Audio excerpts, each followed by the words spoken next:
to raise the question, where are we going? Here in Houston, we are fortunate. Houston is a magical place to spark ideas. Why? Because Houston is the ultimate city of diversity. All the communities of the world are represented here. It's this diversity we wanted to showcase for this Festival of Ideas by inviting the first of the communities to join the event, the Mexican community. What is fabulous here in Houston is that we celebrate Halloween and as well as El Día de los Muertos. When we turn on the radio, we discover Selena and Tejano music, typically Texan and in Spanish. This year, we have chosen to organize a night of French, American, and Mexican ideas. Ideas like languages, cultures, disciplines fertilize each other where they meet each other, on the border. And so we chose to take the border as the main theme. The border as a fruitful place. The border as a place of inspiration. The border is a living place. We live on borders and we are made of borders. Part of my family was born in Vietnam, another in North Africa, another in Eastern Europe. I lived in China, Europe, and now in Texas. I have crossed many borders. And for each of us, geographical borders forged us, but also intellectual borders. And tonight, we invite you to an intellectual experience of the border as a place of life. I'm pleased to introduce our friends and partners for this night of ideas. In Houston, with the Consulate General of France, I want to name Villa Albertine, OTI International School, the Museum of Fine Arts, the General Consulate of Mexico, and of course, how to pronounce it? Literal, is that right? Yes. Thank you very much, dear Rosemary, for hosting us. And in Monterrey, the General Consulate of France, the Instituto francés de América Latina, the Universidad Autónoma de Nuevo León, sorry for the pronunciation. So I wish you a lot of fun and a very good night, and I'm very pleased now to pass the floor to Guillaume, Consul General of France in Monterrey. Guillaume, it's yours. Well, thank you very much, Valérie. Thank you. Thank you for this introduction. You have thanked everybody, so I thank the same people, and also all the people who are here to participate. You've also explained why we are making this night of ideas, so I won't do it again. Maybe just to say that I am personally delighted to be there, to hear about a subject that seems major to me. I am in no way an expert on the question of borders, on the issue of frontiers. I am here to hear and to listen and to learn. But it is also true that I have, like you, Valérie, an experience on the subject, personal, and as a diplomat, in each of my postings around the world, I had to do with the issue of borders. So just in a few words, I won't make a big speech, a few minutes just to take a little trip around the planet with you and to discuss on my personal confrontation on this big question of borders. So let's start not with Vietnam, but a small country just next to Vietnam called Cambodia, which was my first posting. My first posting when I was 22 years old, 30 years ago. In the first days, discovering the capital city of Phnom Penh, I got to know a little monument in the center of Phnom Penh that was featuring the king of Cambodia, and coming were three little dancers, the Apsara dancers, our provinces joined together, and the discussion of the limits of the country with the neighbors. My second posting was in the Democratic Republic of Congo.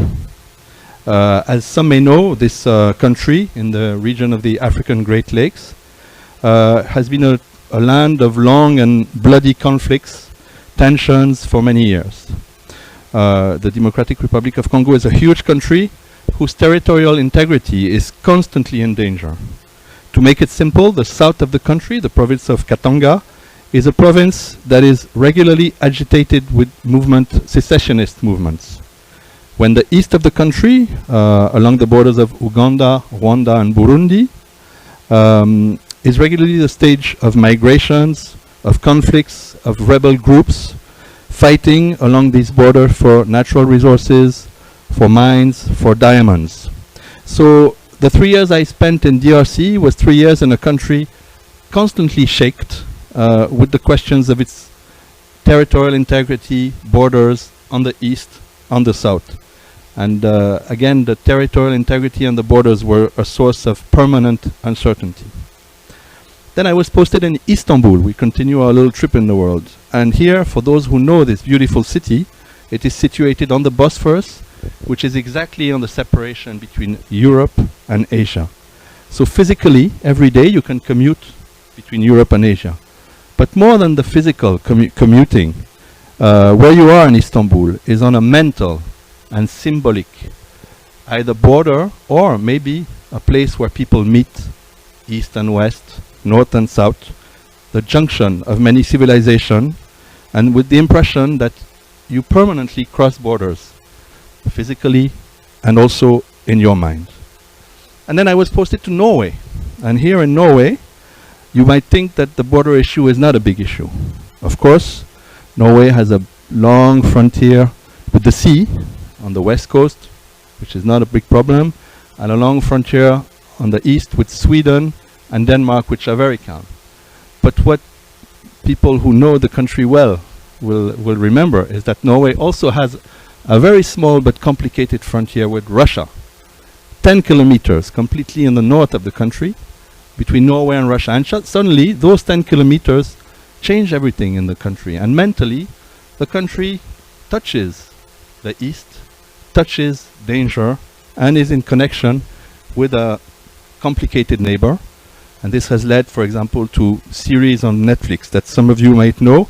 And it leads in the country to a kind of fear generated by a very small 10-kilometer frontier. Here I am now, posted in Monterrey, 150 miles south of the American border, and with the very strong sense that this border between two worlds is a border that constantly communicates, exchange. It's probably the border in which there is the most exchange in the world between two countries. So I'm especially delighted to be here in this event, to hear experts and scholars share their knowledge on this. I thank them in advance, and now I will stick to what I came for. Stop talking and listen. Thank you very much.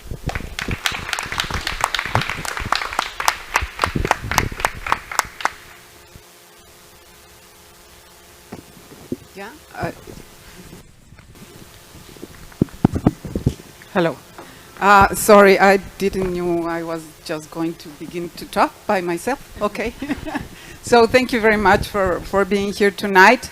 It's a pleasure to be here. Thank you very much, Valérie, for organizing this event, because it's organized precisely in a very special date for Mexico, for the Mexican community here in the United States, Cinco de Mayo celebration. Cinco de Mayo celebration is only celebrated here in the United States by the Mexican community. It's not something that we celebrate in Mexico, but we realize that, yes, it's a day that all the Mexico and Latino community gather to really enjoy tacos, tequila, mariachi, and all the things related with party, because yes, Mexicans like party, as Latinos in general like party.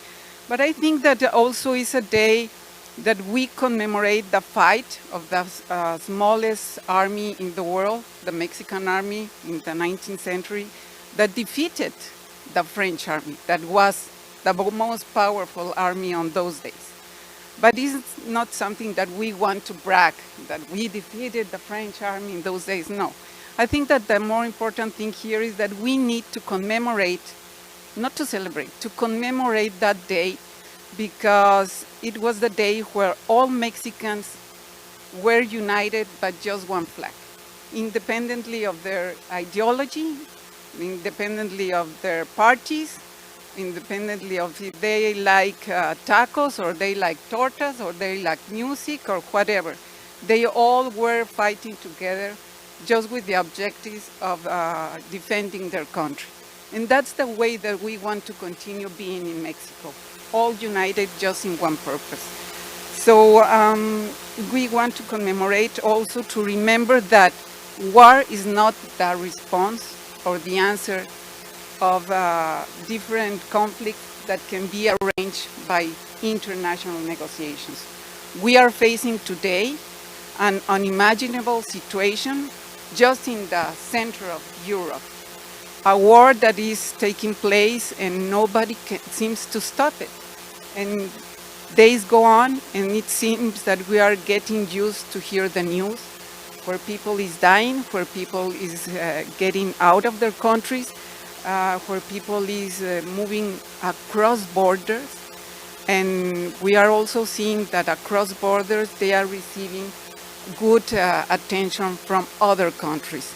So I think that if we are going to talk about the ideas, let's talk about how can we make the world work on international negotiations and far from these stupid wars. Also, I think that it's that what we can see in the Cinco de Mayo today is how France and how Mexico are working together. Just recently, Mexico and France presented a resolution in the General Assembly of United Nations to really condemn the war that is taking place, or the aggression that took place by Russia through Ukraine. And it was supported by almost all the countries at the General Assembly. But there is much more that we can do together. And I think that Valérie and I are working very close as consuls. We are very few women consuls here in Texas and in Houston. There are just in Houston like 94 consulates here in Houston, but only 10% are headed by women.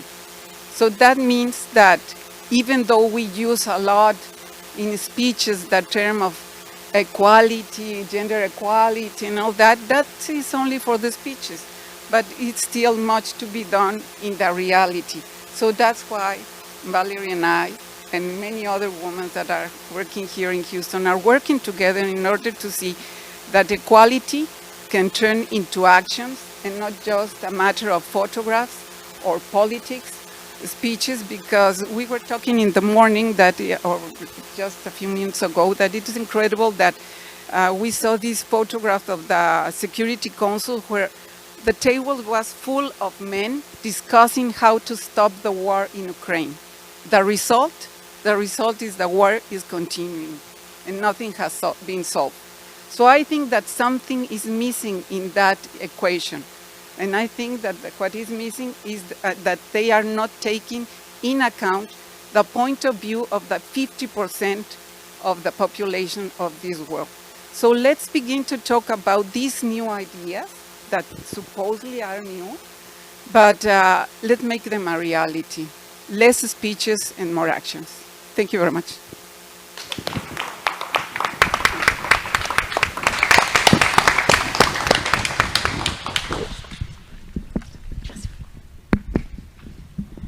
Well, I want to take this opportunity to welcome everybody. We are thrilled and happy to be, to have you here.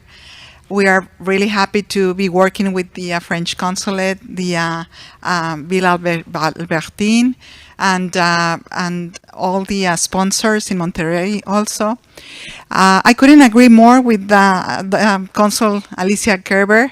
I think we should do a little bit more with what's going on in war between Russia and Ukraine.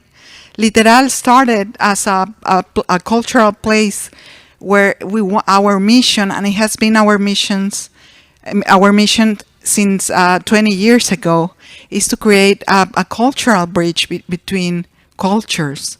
And that's the only way we can stop war, create more dialogue, share, our values, understand each other and create more tolerant, be more tolerant to the otherness with capital letter. So we started literal 18, 20 years ago. We started as a bilingual magazine. Then we moved to the digital realm. We are a publisher house where we have many collections. Among those collections are collections in Spanish, English, and bilingual, because we are trying again to create this cultural bridge so we can understand each other instead of hating each other, understanding each other. And we also host cultural events. We have creative writing workshops, translation workshops, all kind of workshops that take place here. And we also have international short film festival. So I'm really happy to welcome all of you here in this beautiful space, and thank you for coming.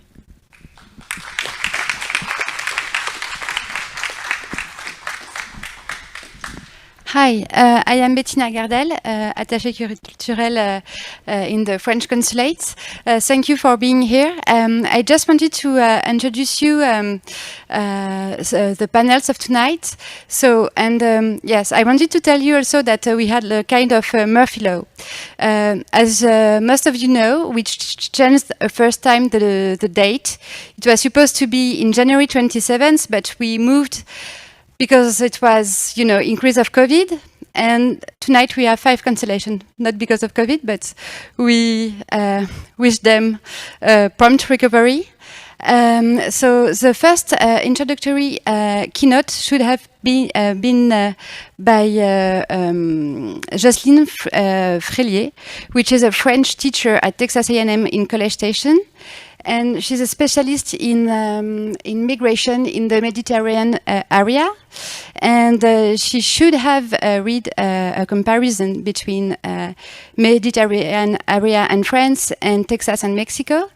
But she just sent us the text she should have read. And my colleague, Jane Buckner, that we can only thank her for, for reading instead of Jocelyn. And yes, and I wanted also, taking advantage of having the mic, to thank all the team of the French Cultural Services, Yasmina and Aliénor, and also Amandine, which is in maternity leave, but she's following us online tonight. So thank you so much.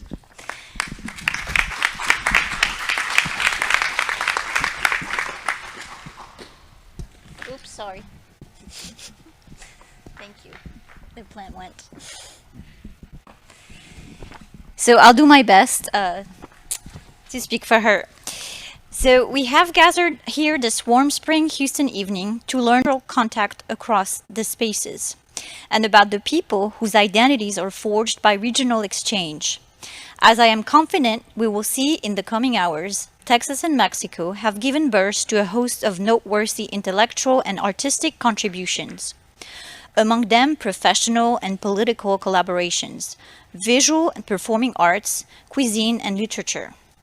I'm excited to learn about these contributions and was invited to help kick off the evening and perhaps even frame the conversation, as we prepare ourselves to hear from an exciting array of presenters. To do so, I want to begin by acknowledging my relationship to tonight's Nuit des Idées, Night of Ideas, dialogue. When the Villa Albertine staff and the consulates participating in this event elected the theme, Where Are We Going?, for tonight's program, they chose to engage a lot of the same questions that interest me. By asking, where are we going? The Nuit des Idées organizers point to what's on the horizon. They allow for the potential discomfort that lies inherent in the question. They suggest a multiplicity of possibilities. The we in where are we going highlights the value of the collective, the communal. As we ask the question together, we gesture at seeking an answer together. As many of the exciting presentations that await us will show, to effectively contemplate where are we going, we must also ask, where do we come from? In order to elaborate my position in relationship to our event, I must admit that the areas of Texas and Mexico are outside of my geographic areas of expertise. So why then was I asked to introduce tonight's debates? In preparing my remarks, I decided my role here is to create connections. Perhaps the most important connections and her various embassies and consulates. Why should France, French Consulate and Villa Albertine be interested in Texas and Mexico? And in the framing of where we are going. To create that connection, let's move for a moment to my research area, the Mediterranean region. As I am sure many of you are aware, the Mediterranean has a long history of colonial projects and intercultural exchange. People have been journeying across the Mediterranean Sea, likely asking themselves, where are we going, for thousands of years? In a more contemporary time frame, let's say the last 200 years, the relevance of where are we going for France in the Mediterranean is self-evident. France not only borders on the Mediterranean Sea, but has also engaged in imperial projects across the region, the legacies of which remain present in the lives of tens of thousands of individuals today. Those people whose identities are shaped by hybridity ask both where do we come from and where are we going of France. When I'm working on my research, I ask questions like, why have people migrated? Why do they continue to migrate? When people choose to migrate, how does migration prompt them to imagine their family lives? What happens when members of a family have different relationships to an origin? Or, put differently, how do relationships to language and heritage change across generations? I look for answers as they are proposed by authors in literature because I believe the stories we tell about us argue that the answers to these questions, as they are found in literature, are shaped by French history and politics. But I also show that they shape French history and politics. Various researchers can and do ask the same questions about Texas and Mexico that I ask about France and her Mediterranean neighbors. I would venture to guess that some of the people who ask those questions are among us right now.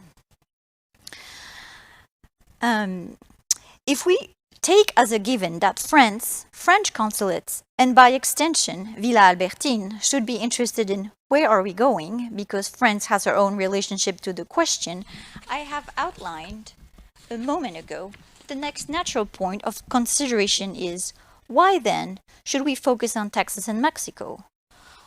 On the surface level, there is an obvious benefit to choosing those parameters.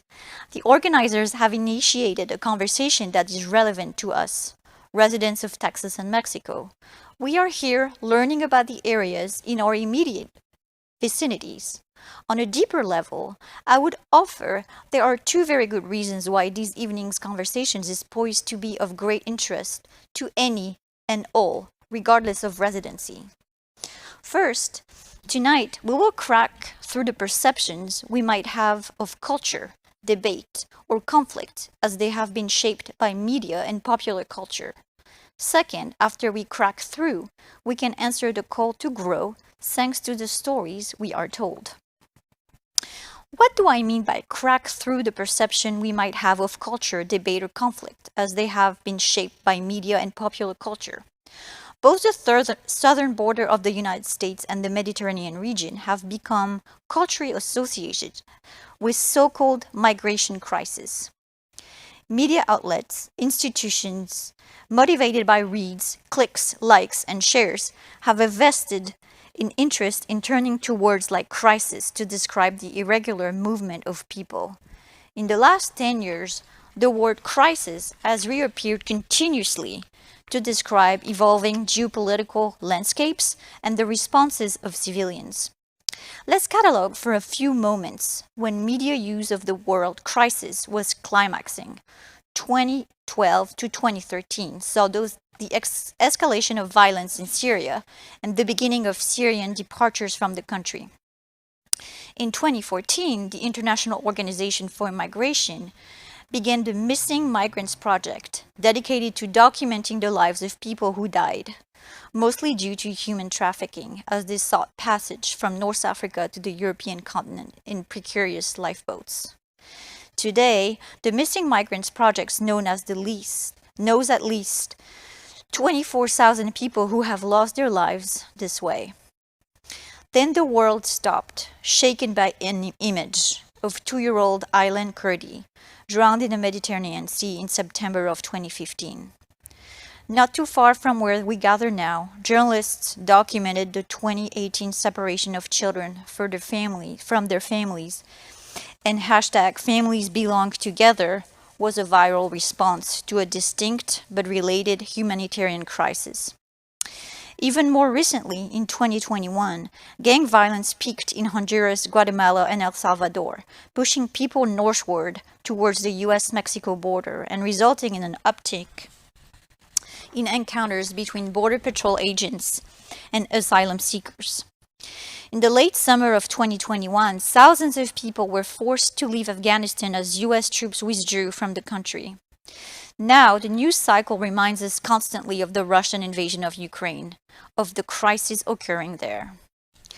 Our perception, then, becomes that the movement of people who are forced to flee their homes can only ever be a crisis. What is the value of avoiding that word? Crisis inspires panic and inaction. It distracts from the possibility, like the ones I listed in my overview, generalize and dehumanize. If we focus on the crisis, we forget individual stories, the micro-solutions developed by brave people, and the option to create something out of a moment of instability. Tonight's programming is an opportunity to zero in on more productive dialogue, to move away from the crisis-centric rhetoric and to focus on the beauty of collaboration and bridge building.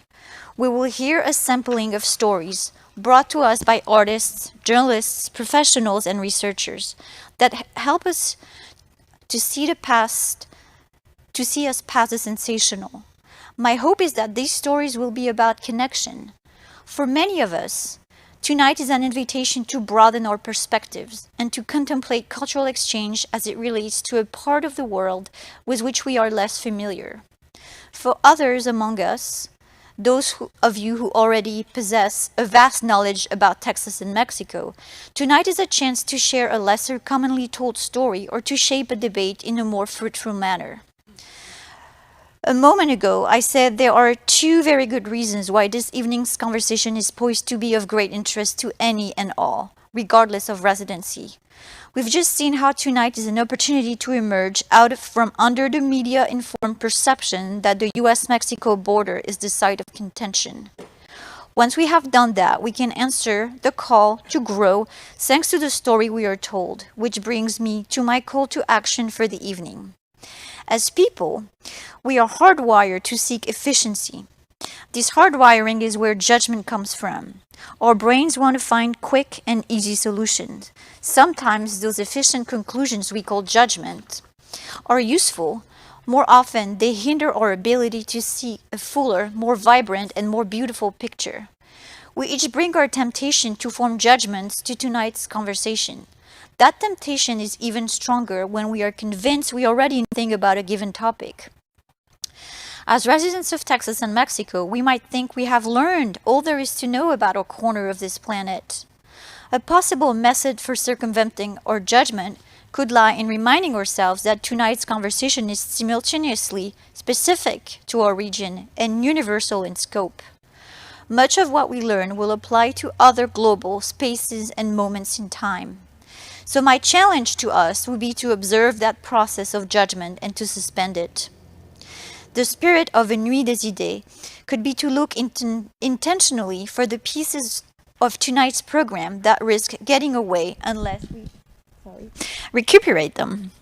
To conclude my opening remarks, I return to my relationship to tonight's debates. I greatly look forward to learning about Texan Mexican culture, mixed identities, ecological challenges along the Rio Grande River, and polarization.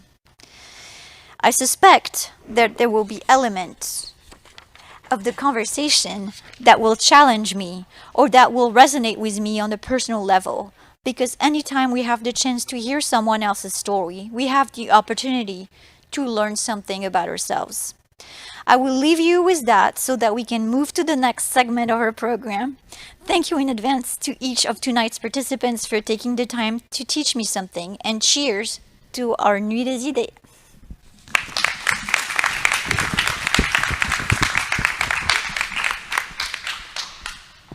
Thank you so much, Jane. For the first panel, Marcella, you can come. You are our moderator for the two first panel. Good afternoon, everyone. I'm so glad and excited to be with all of you in such a great event. My name is Marcela Quiroga, and I'm going to moderate the dialogue of the participation in the debate of Night of Ideas 2022.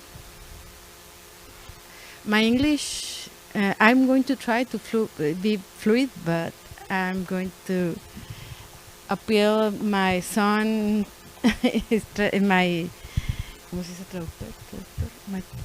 translator. Yes. I'm a Mexican artist based in Monterrey, Nuevo León, Mexico. My work has been around the practice of visual arts, teaching of the Visual Art Faculty of Universidad Autónoma de Nuevo León. Thank you. Gracias. And my work has been around the practice of visual arts. I'm an artist, but I'm also a teacher of Visual Art Faculty in Universidad Autónoma de Nuevo León. The last years, I've been director on the CEIDA, Center of Research, Innovation and Development of the Arts at the same university. My job on our panel will be to ask you a couple of questions and have you answer them, and one of other have provoked the debate. You ready to debate me, brother? Cause I'm gonna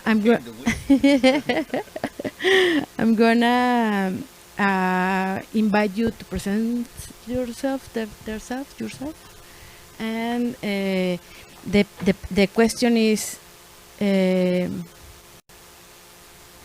how Texan Mexican culture comes to life through different disciplines is the topic of the debate.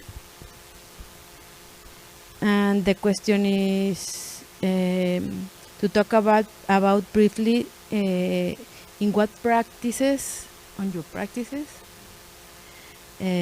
objects, customs, or if the Texan Mexican culture materializes.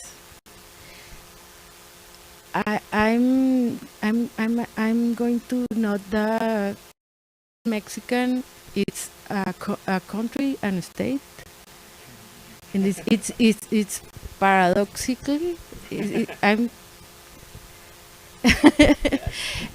Can we? that's not a debate. Yeah. Yes. I concur. I hope my English went. I invite you to introduce yourself.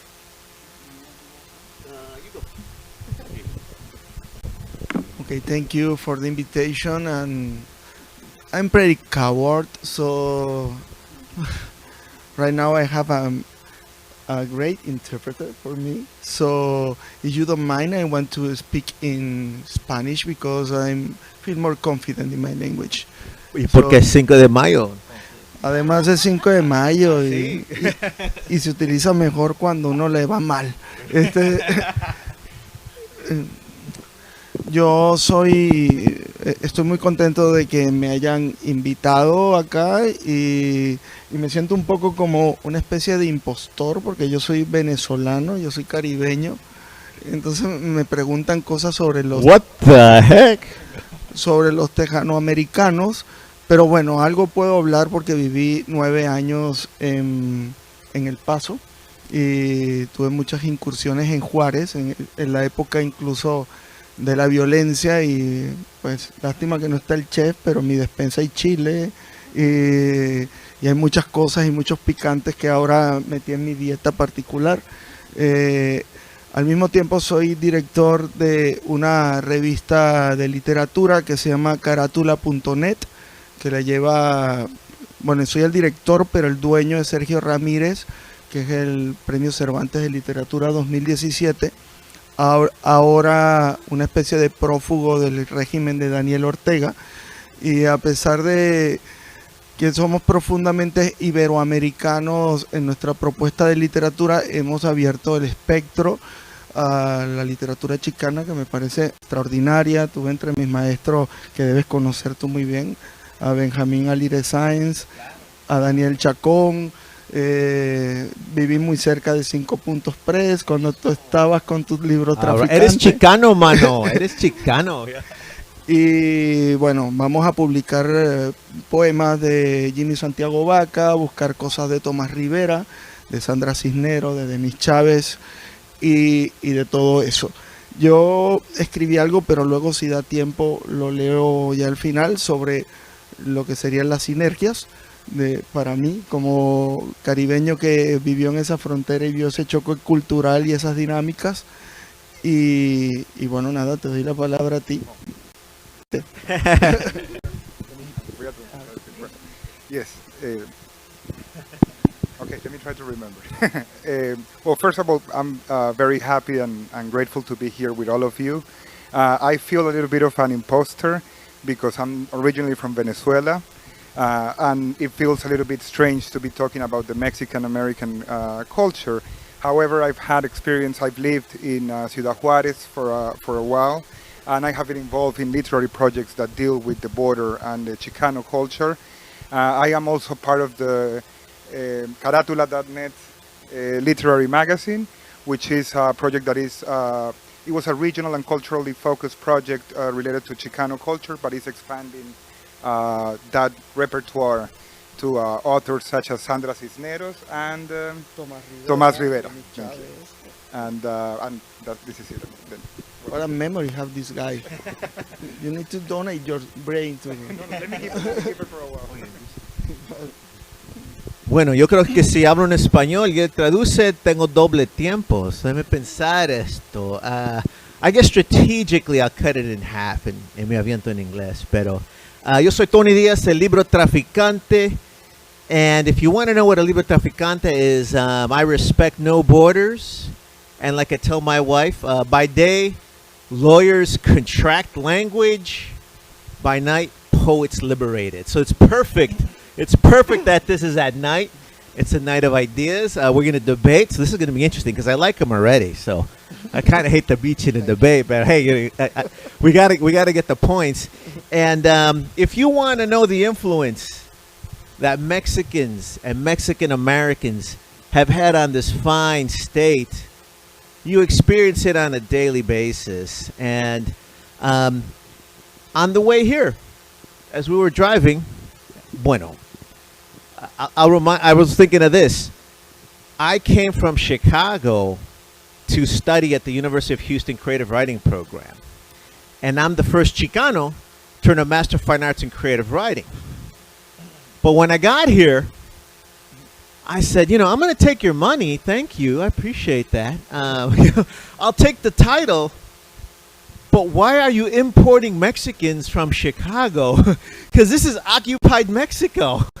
And everywhere I went, la raza estaba por cada lado aquí. Dije, mano, I said, oh my goodness. Y me decía, toda la gente me decía, no hombre, los latinos están en este barrio.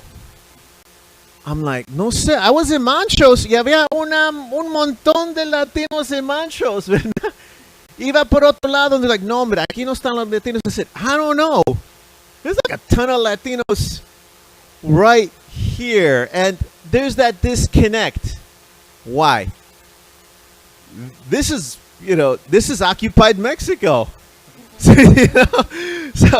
So I have a book coming. I won't take too long to introduce myself, but I have a book coming out in August called The Tip of the Pyramid, Cultivating Community Culture Capital, where I talk a lot about this, but let me break it down. How powerful is our word that it terrifies people?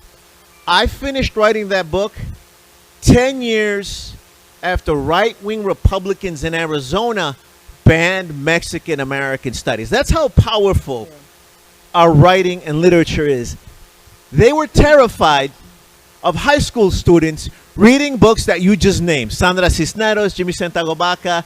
They were terrified of Chicanos reading. Not like my mom told me. My mother and father said, mijo, pórtate bien. You know, vete, necesitas estudiar so you won't get in any trouble. Actually, reading books terrifies me. Me reading a book terrifies people. This is the 10-year anniversary of the Libro Traficante Caravan because we decided if you're going to ban our history and culture, we're going to make more. Nos convertimos a Libro Traficantes, si lo pueden creer. Y aquí andamos haciendo llegar nuestra cultura por cada lado. I got a North American passport, un corazón mexicano, una actitud chicano. And, you know, I got to remind people, 10 years ago, they banned Mexican American history. 500 years ago, pirates from Spain came to Abya Yala, and they burned our libraries and books back then too. However, we're not going to talk about battles won or lost, right? We're going to talk about the power of art. Aquí estoy recapitulating, reconfiguring that art, that cultura con todo corazón, aquí para decirle a la gente, only art can save us. So I'm happy to be here tonight. By way of introduction, Tony Diaz, Libro Traficante. I'm going to throw it back to our host, and the debate is on. I feel I lost the debate because the guy is for president or something like that. Bueno, me gusta mucho lo que estás, bueno, mejor él está hablando inglés, es cierto. Me gusta mucho lo que estás planteando, precisamente porque ahorita que te decía yo, México es un país y Texas es un estado. O sea, ¿qué hay qué hay en medio de la frontera? ¿Qué hay en esa línea? ¿Qué nos divide y por qué? Bueno, ya les había platicado qué pregunta quería hacerles, ¿verdad? Era cómo se materializa desde sus disciplinas. Pero bueno, ahí tenés esas dos preguntas ahí para... Okay, so the first question is, you just established a few ideas about the issues of borders and nationhood.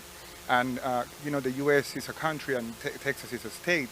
And how does the border relate to the way the culture, you know, configures in this geographic area, let's say? And the second question, oh yes, and how do you materialize your opinions and your ideas about this border in your art or in your practice? I don't know the opinion of Tony, but I think que viviendo ahí lo único que divide es una línea en un mapa y las políticas de algunos países y algunas políticas gringas que pueden ser más fuertes dependiendo quién gane en el momento, porque realmente lo que yo vi era la misma gente. Así, es la misma gente lo que vi ahí y de hecho un poco te intoxicas, pero en el buen sentido de la palabra, de ese sentir que tiene esa gente. Yo acabo de sacar un libro en Penguin Random House y el primer capítulo mío transcurre en México y la gente habla mexicano y yo soy caribeño. Imagínate, digamos que esto era peor que el Omicron para mí, pero en el buen sentido de la palabra. No sé qué opinas tú. Bueno, yo creo que es un buen punto, because at the end of the day, on the ground, we get along, right? And then there's different forces that want to impose these lines, and our job as a writer, I'm not here to make it easy to Google us, you know? I'm here to complicate the question. If a Venezuelan brother loves our community, I'm going to open the door. And in fact, you know, mi señora es chilena, so mis hijos son chicano-chilenos. You know, it gets, exactly, and it gets a little complicated. And what I love is that for the people, mira, aquí está la tensión, ¿no? Entonces, we have a corporate media system that wants to impose cliches, stereotypes on top of us. Here at the community, we know who we are. You feel comfortable coming to this part of town. You know, I feel comfortable coming here. On the way here, I was listening to our radio show on 90.1 FM KPFT. It's called Nuestra Palabra, Latino What is Having to Say. We got to have you on soon. Yes? Okay. Okay. I'm driving to this event in the fourth largest city in America, listened to myself interview 5 awesome Latino poets in rush hour. And, you know, I remember I went to a poetry event en el Valle, ¿verdad?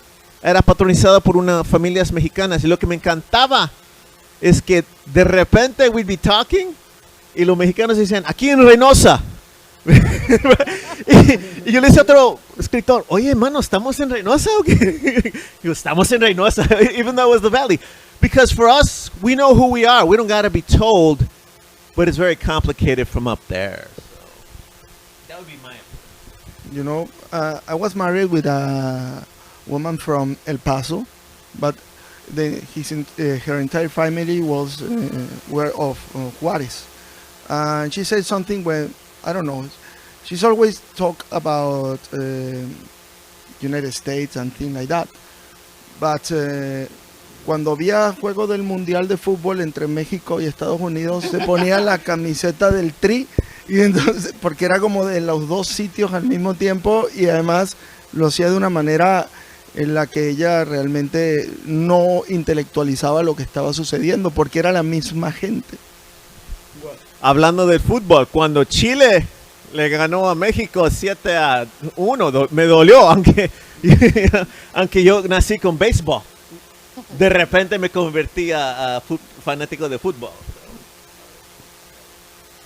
Era fan de Valenzuela, de Fernando Valenzuela. Exactamente. Y a todo eso, para decir que no hay fronteras. On the south side of Chicago, I remember, and we had a chat earlier, we were talking about, I think the Mexicanos in Houston, I stayed from here. I didn't go back to Chicago. I was going to go back to Chicago after I got my Master of Fine Arts in Creative Writing, but we stayed, and we chatted a little bit about this. I felt that the Mexicanos here had so much more power than in Chicago, no? But in Chicago, the Chicago White Sox had I thought he was an African-American player only, George Orta. And when I was a kid, we'd say, hey, there's George Orta. And then one day he was on TV on Telemundo y se aventó en español. Y su nombre era Jorge Orta. And I was like, wow, mind blown. Goes back to your whole point.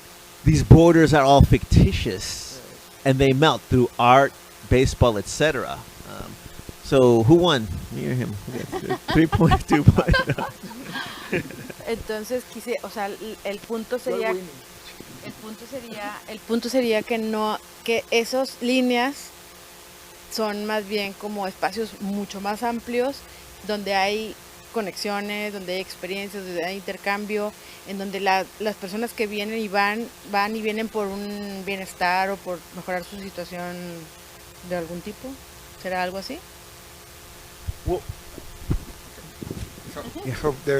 Marcel is connecting with Daniel's first answer, which was that for Daniel, borders are really just abstract lines that do not represent really the culture or the people in those geographies. And that's why he, in his literary projects, has, for example, incorporated Chicano characters or cultures into, even if he is, for example, a Venezuelan author. So what Marcela is now asking back is then to confirm if then indeed borders are more like abstract lines, and really the space is a more dynamic space of culture and human exchange. And the idea of welfare is also shared through that border. Well, see, really quick. In my book, I talk about us. So we're cultural accelerators.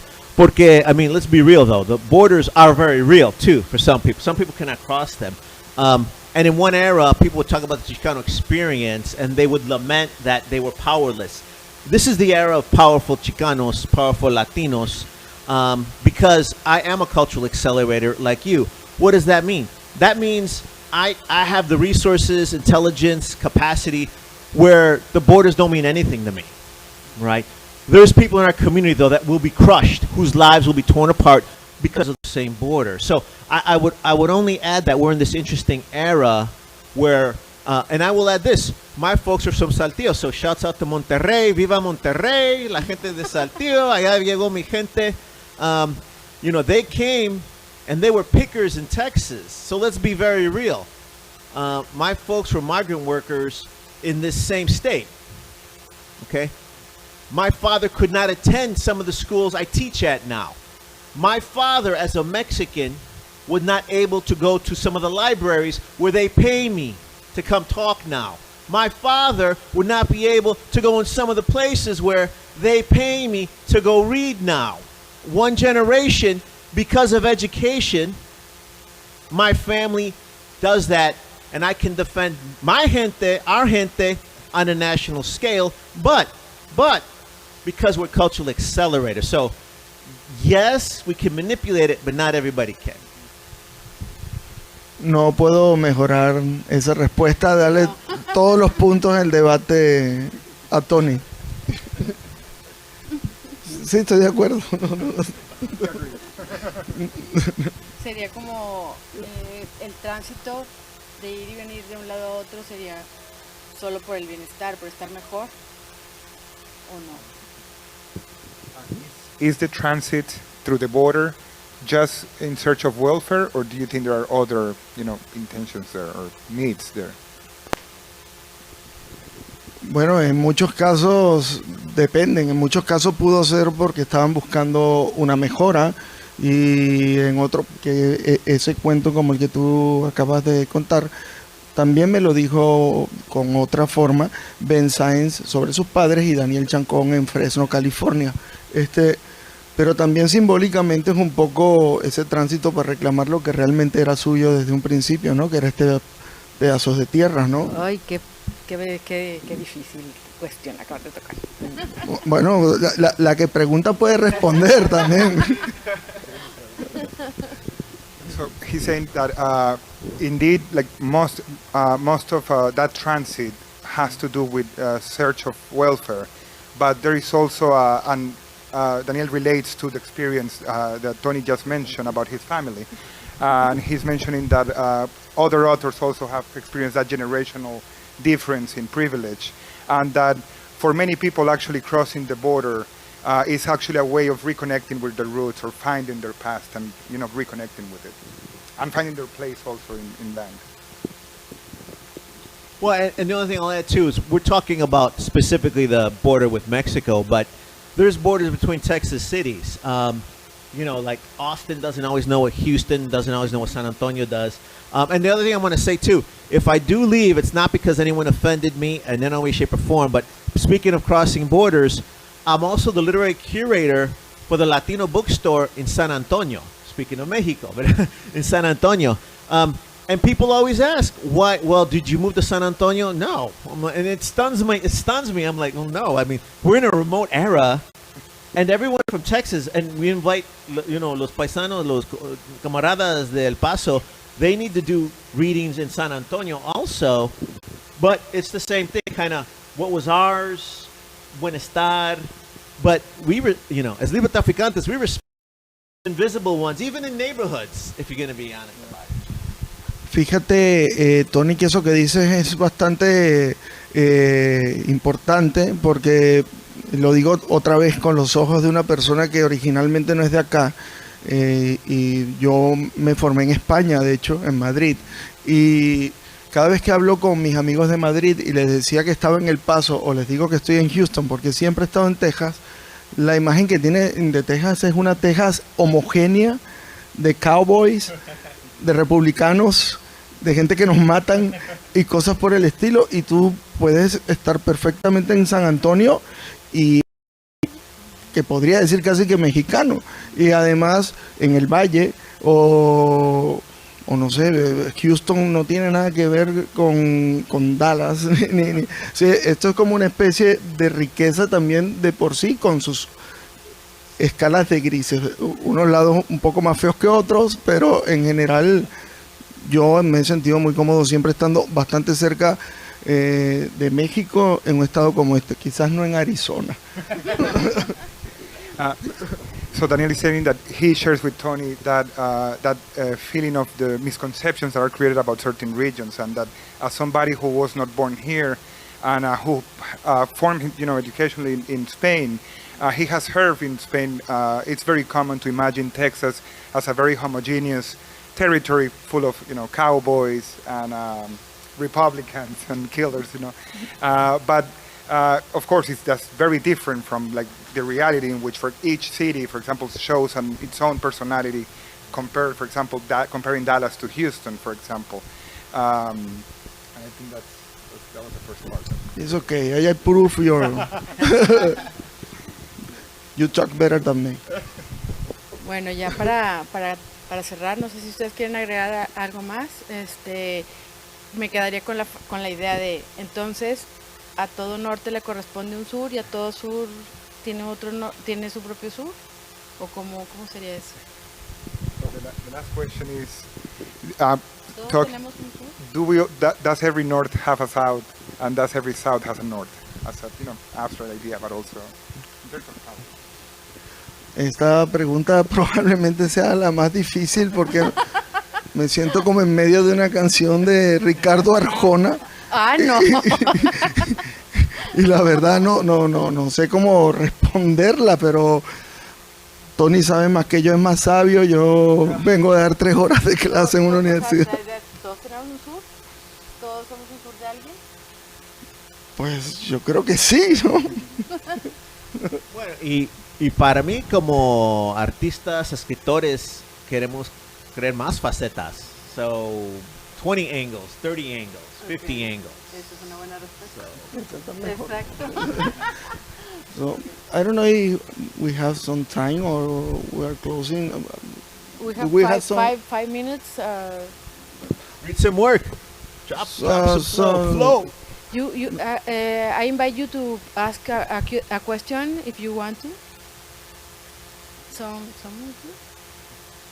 Anyone?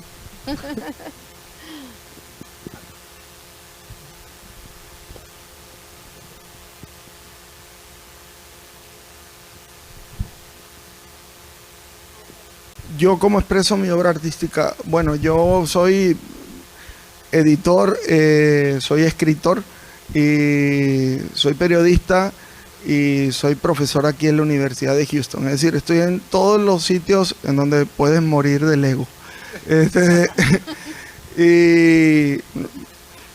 Y bueno, realmente cuando yo escribo cosas, y nada más te respondo con esta cosa un tanto extraña, cuando yo escribo mis cuentos o mis novelas y las mando a Venezuela, no me ven ya como un escritor caribeño, me dicen que parezco medio mexicano. Y bueno, es un poco extraño porque mi país ha dejado de existir desde 1998 y al mismo tiempo yo desde acá he dejado de existir para mi país. Entonces vivimos en 2 inexistencias que nos atraen y que tienen unas dinámicas un tanto particulares.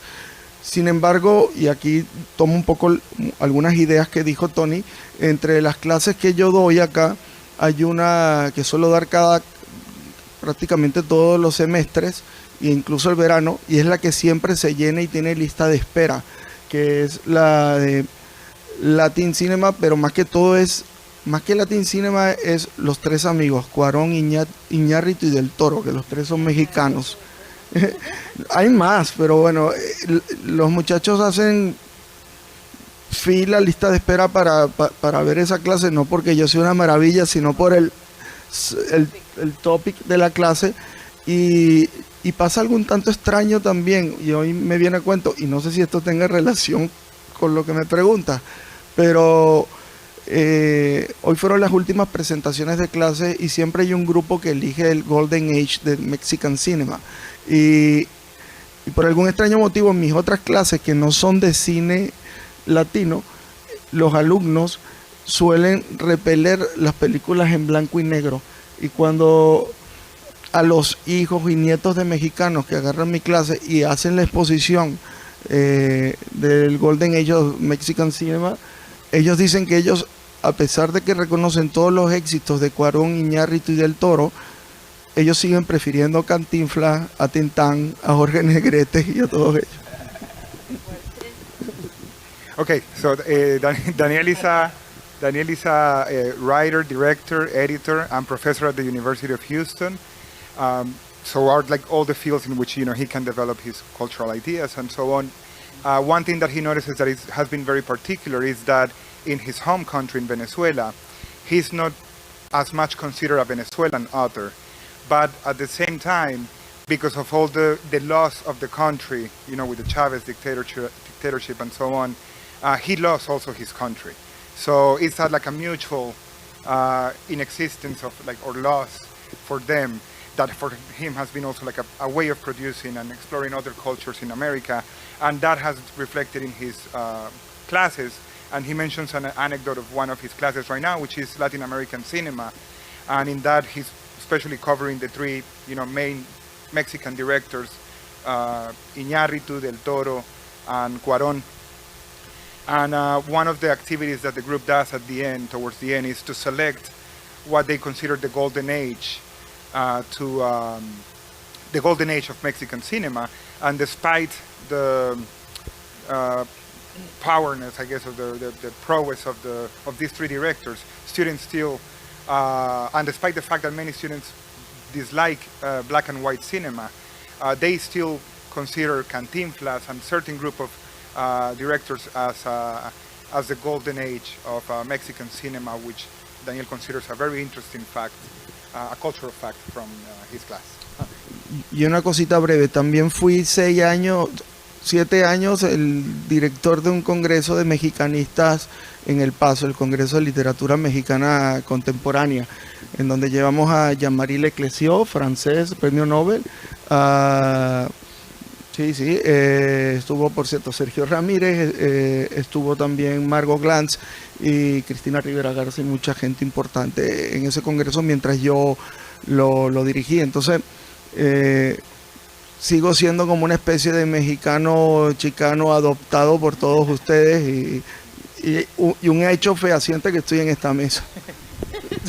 And he also was a director of the Conference of Mexican Specialists or Mexicanists in El Paso, in Texas, in El Paso, Texas, where he, as a director, invited guest speakers such as Leclésio, Margot Glantz, Sergio Ramírez, and maybe I missed one, and Cristina Rivera Garza, yes, which kind of proves in a way also his Mexicanness or Chicaness, or the way he has also appropriated and embraced Mexican and Chicano culture.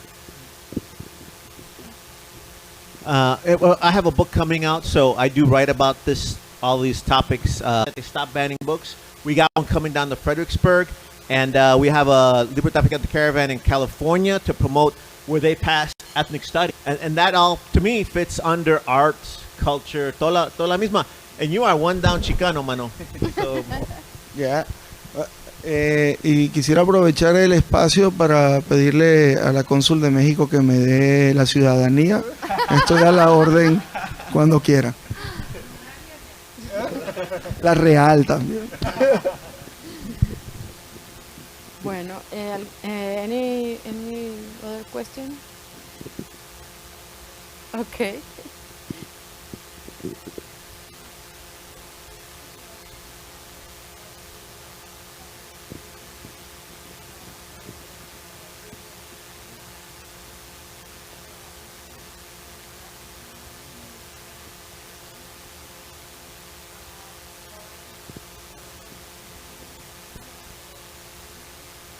That's a really hard question. Specifically, 90.1 FM KPFT is a community station, so they don't buy the Nielsen ratings. Fox 26 Houston get Nielsen ratings, but it's more urban than Latino.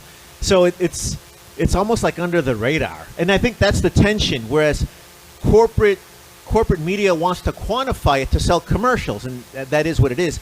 At a community level, we like it messy. Like we like, we like it that Venezolanos, and that's the Chicano self-determination. If you say you're down with the Chicanos and self-determination, but you respect the culture, it's the same thing. Like Latinos are down with that too, but it's like the same thing. But that wouldn't translate. He would complicate the Nielsen ratings in some way, shape, or form, right? So it's hard. It's hard to say that. Now, I will close with this, though. I've been in Kroger's, and an Anglo woman will walk up to me and say, I love what you tell them. I'll be in, I remember I used to close the show on Fox 26 doing this for a little while. I would have, So I don't know, but mostly because I don't do the quantifying analytics. The commercial ones do. So that's a cheap answer of mine. Well, I think we all won in this debate. We all of us, and I'm glad to. I'm here with you, and thank you very much, Tony. Thank you, Daniel. Thank you. I have a question for Tony. Okay. If you don't mind. This Bonus is not question the for end. extra credit. It is not the end until it's the end. Yes, because you are the mastermind behind Libro Traficante, and I want to share with us your top 5 Chicano books of all time. Oh my goodness. This is on live stream, right? Híjole. If I name 5 Latino writers, the other 2,000 are going to get mad at me, mano, por favor. How about this? For an amazing list of 80 authors, if you go to librotraficante.com and press the banned books list, the 80 books, including many by Cinco Puntos Press, the many books that were banned by right-wingers in Arizona, those are my favorite books. So I'm going to take the easy answer, okay, if I may. And the hard one. Bless me, Ultima. Oh, my. Well, shout out to the Rodolfo Anaya, que cabe de fallecer. So long live Rodolfo Anaya. I'll close with this. When we were going to smuggle those books into Arizona, Rodolfo wanted us to stop at his house. Qué privilegio. For a young Chicano to look up to a hero, and the hero to invite us to his house. He brought us to his house, nos dio de comer, nos alimentó, and I remember he gave us tequila shots, ¿verdad?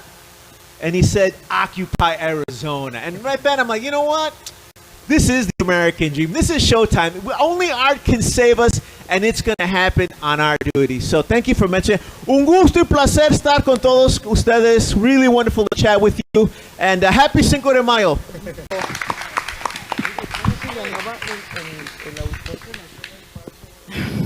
What do we mean when we say mixed identities?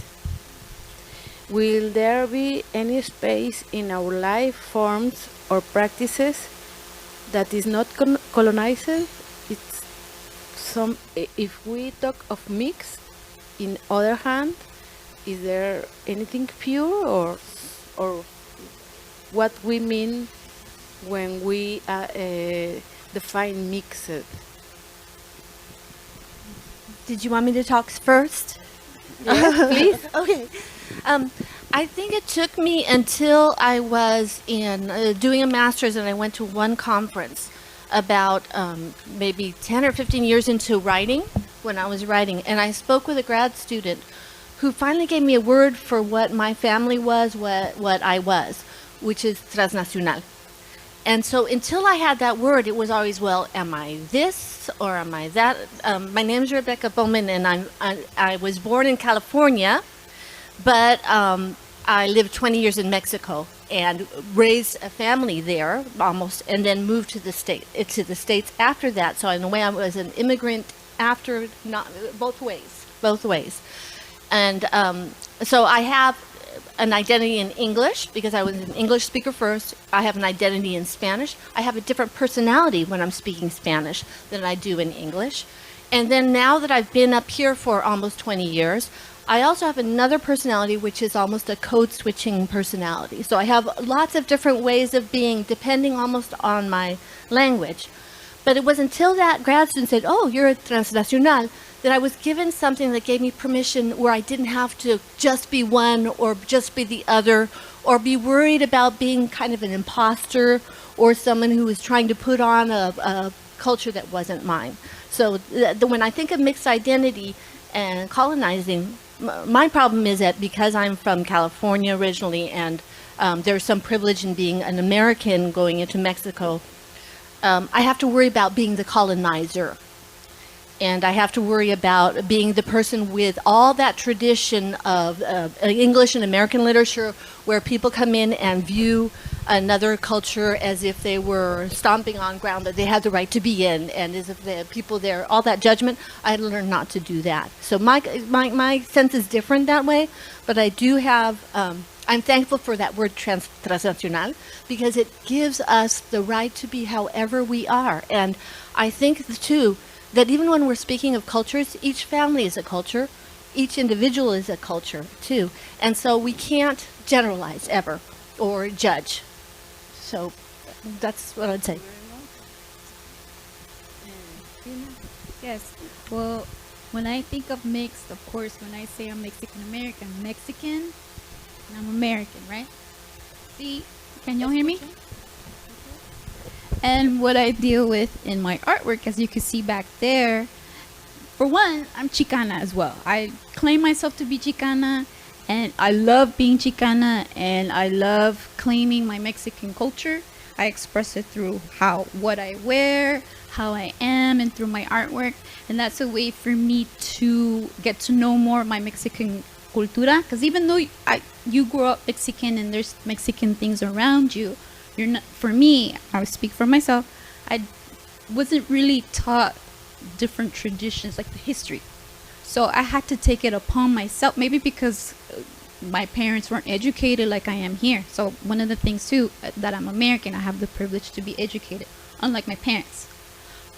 Fast forward, it took me probably when I got maybe later in my teens to be exposed to more Mexican cultural events, exposed to more things about la cultura mexicana. And I was like, wow, how come I was never shown this before?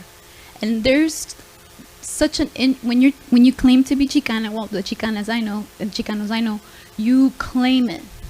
You have this interest in it, you have this love for it, and you seek it, and you want to educate yourself even more, and you want to participate in more things, and you want to express yourself more, and knowing in the different clothing or even the Spanish language, and just being in love with it and claiming it and celebrating it. Because even though you grow the way I grew up, it was more like the religious things that were talked about more than the other stuff that was pre-Hispanic. I had no idea about la diosa de la luna, la Tonantzin, all that stuff. So I had to take it upon myself to learn about that and to just learn even the religious stuff. And Dia de los Muertos, I didn't grow up with that because my family's from la frontera, from the border. So I had to educate myself even with that. But when you are exposed to how beautiful those traditions are, you want to learn more about it and celebrate it more. And my artwork as well, I feel like because I love it so much, I want to share that love de mi cultura, and I hope that I relate that to my viewers. And I want to keep doing it because, for one, I don't have children, but even through artwork, that can live on, and through children as well. Good evening, and thank you so much for having us tonight. I would like to just kind of expose a little bit my background. An art curator, some of you know me as others, and I've done that for almost 35 years. It's gone by really, really fast. When we speak about identity and things such as the border, it seems like it's something so innate in my life, because it was almost like the opposite of what Tina was explaining, which is so touching and beautiful when you embrace another culture and it becomes yours. I was born in Mexico City. Both of my parents are from Mexico, and my father was working in California. I always say I was conceived in Sacramento. But my father had a very strong love for Mexico. So he asked my mother to go to Mexico so that I would be born there. Most people, when they come from Mexico, they want their children to be born in the United States so that they can acquire the nationality. My father, it was the opposite, because he loved his country. He was, of course, working for the Mexican government, and he just had this very strong sense of nationality. So then we come to the United States.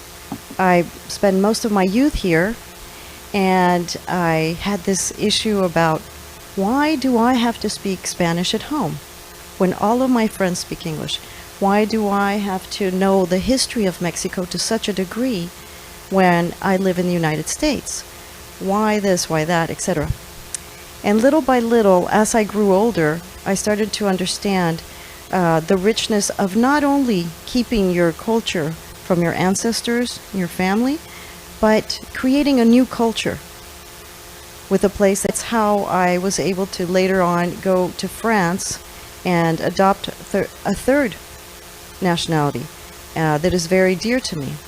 And I can only say that for me, it's not about being one culture or another, but enjoying the richness of this variety of cultures and the richness of the character of the Mexican culture combined with the orderly element of the American culture and perhaps the sophisticated romantic element of the French culture now. So I think that many of the people here, I can tell, and many of my friends that I am seeing here have this in them as well.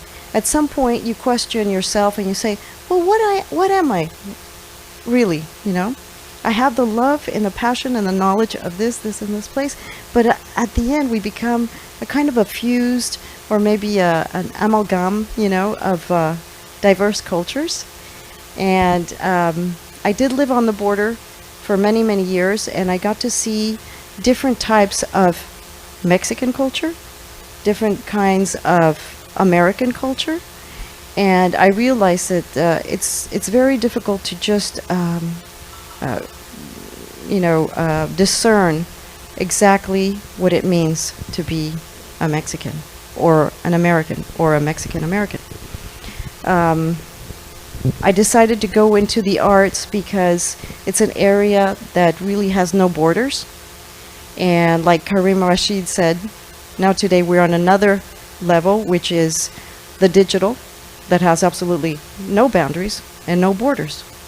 So I think it's good to embrace who we are through the richness of all of these experiences and from our bloodline. Is that I'm gonna try to speak a sentence.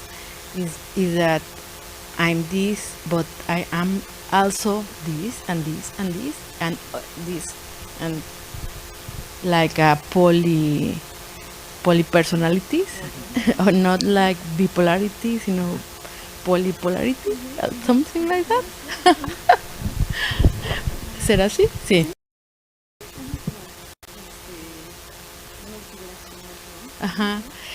Well, I differ with Tina, sorry. Me? Rebecca, sorry. The word of national, I'm very stress me out. And transnational, we always use that word for the companies. Transnational, Imperio, Tony Negri. And I think transnational is not a word that I love, but I think is this multi, no multi tampoco. Sí, no es multi tampoco, es que multicultural también es una imposición, o sea, lo multicultural es alguien que te impone. Entonces, bueno, dice Néstor García Conclini, entonces yo lo que pienso es, ¿será más bien como transcultural? O sea, esa palabra trans que atraviesa, como atraviesa las disciplinas, porque las disciplinas también tienen fronteras, o sea, las disciplinas también están hay líneas muy definidas, por ejemplo, en la mesa anterior, pienso yo. Ahora, la palabra trans me gusta porque es como atravesar. Es una palabra al final, será como una estabilización, o sea, la palabra trans será como una especie de definición que nos estabiliza de cierta forma momentáneamente. ¿Podrá ser? ¿Cómo ven? Okay. So Marcel is Sorry. making a point about the word transnational, which is a word that she has some difficulties with because it implies a form of imposition.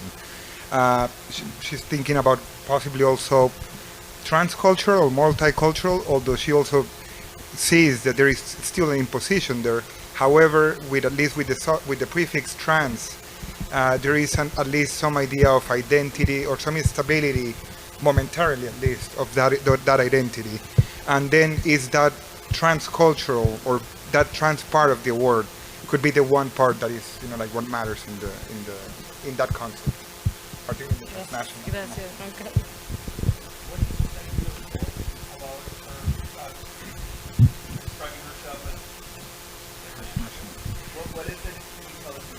I'm not object. I'm just saying that is transnational. Tony Negri in the text of Imperio used the transnationals to define the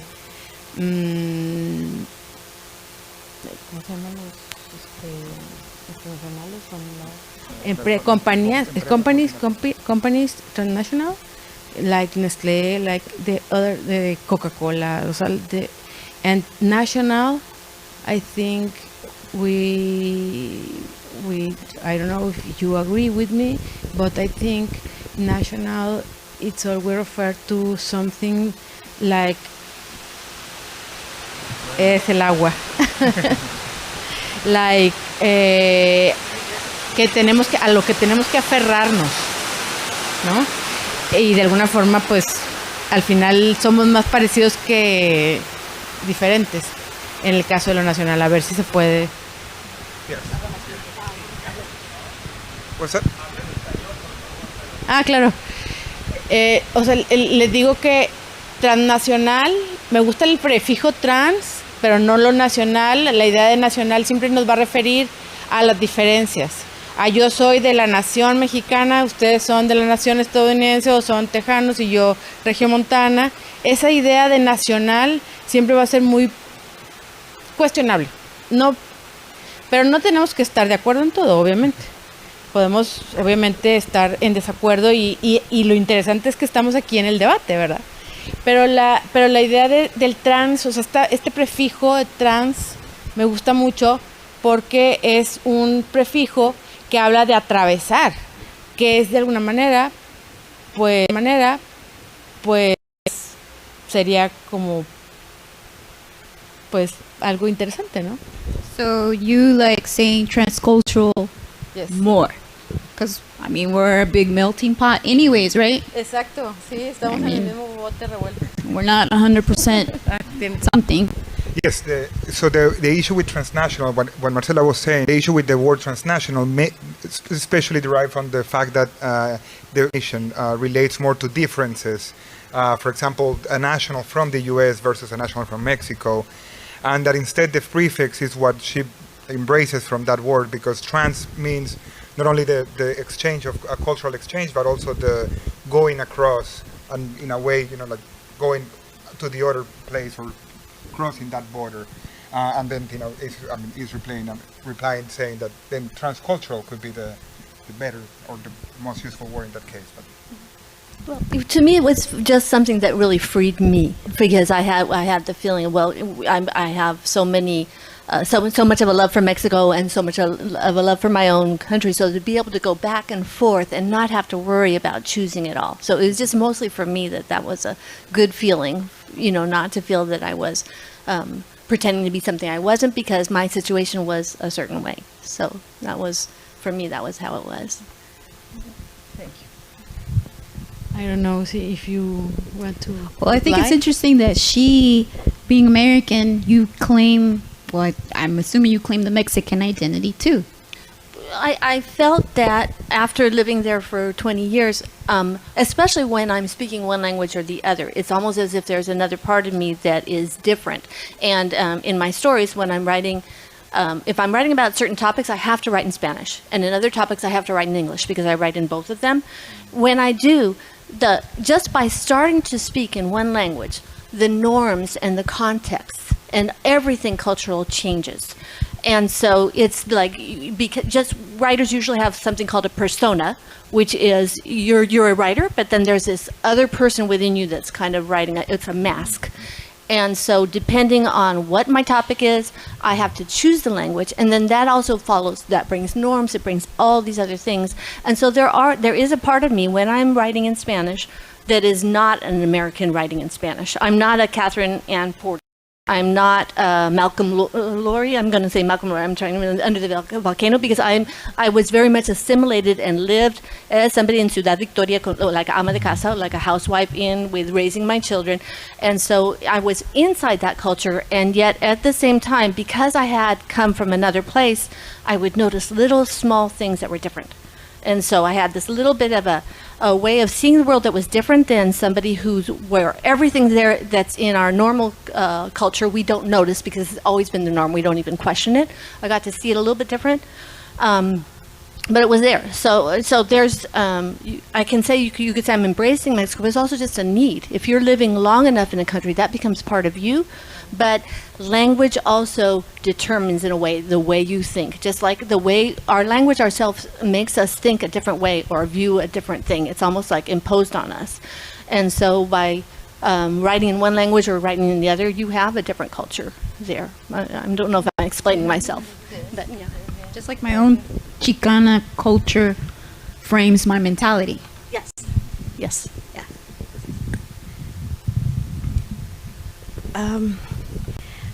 I can relate to you a lot in that sense because I feel I'm just a mixture of different identities all in one. And of course, there are certain things that are very true and very important to me that come out at certain moments of the year, in the life period. You have your festivities and your attachments. And this comes through the culture that was embedded in you through your family. So I can totally, relate to you in that sense.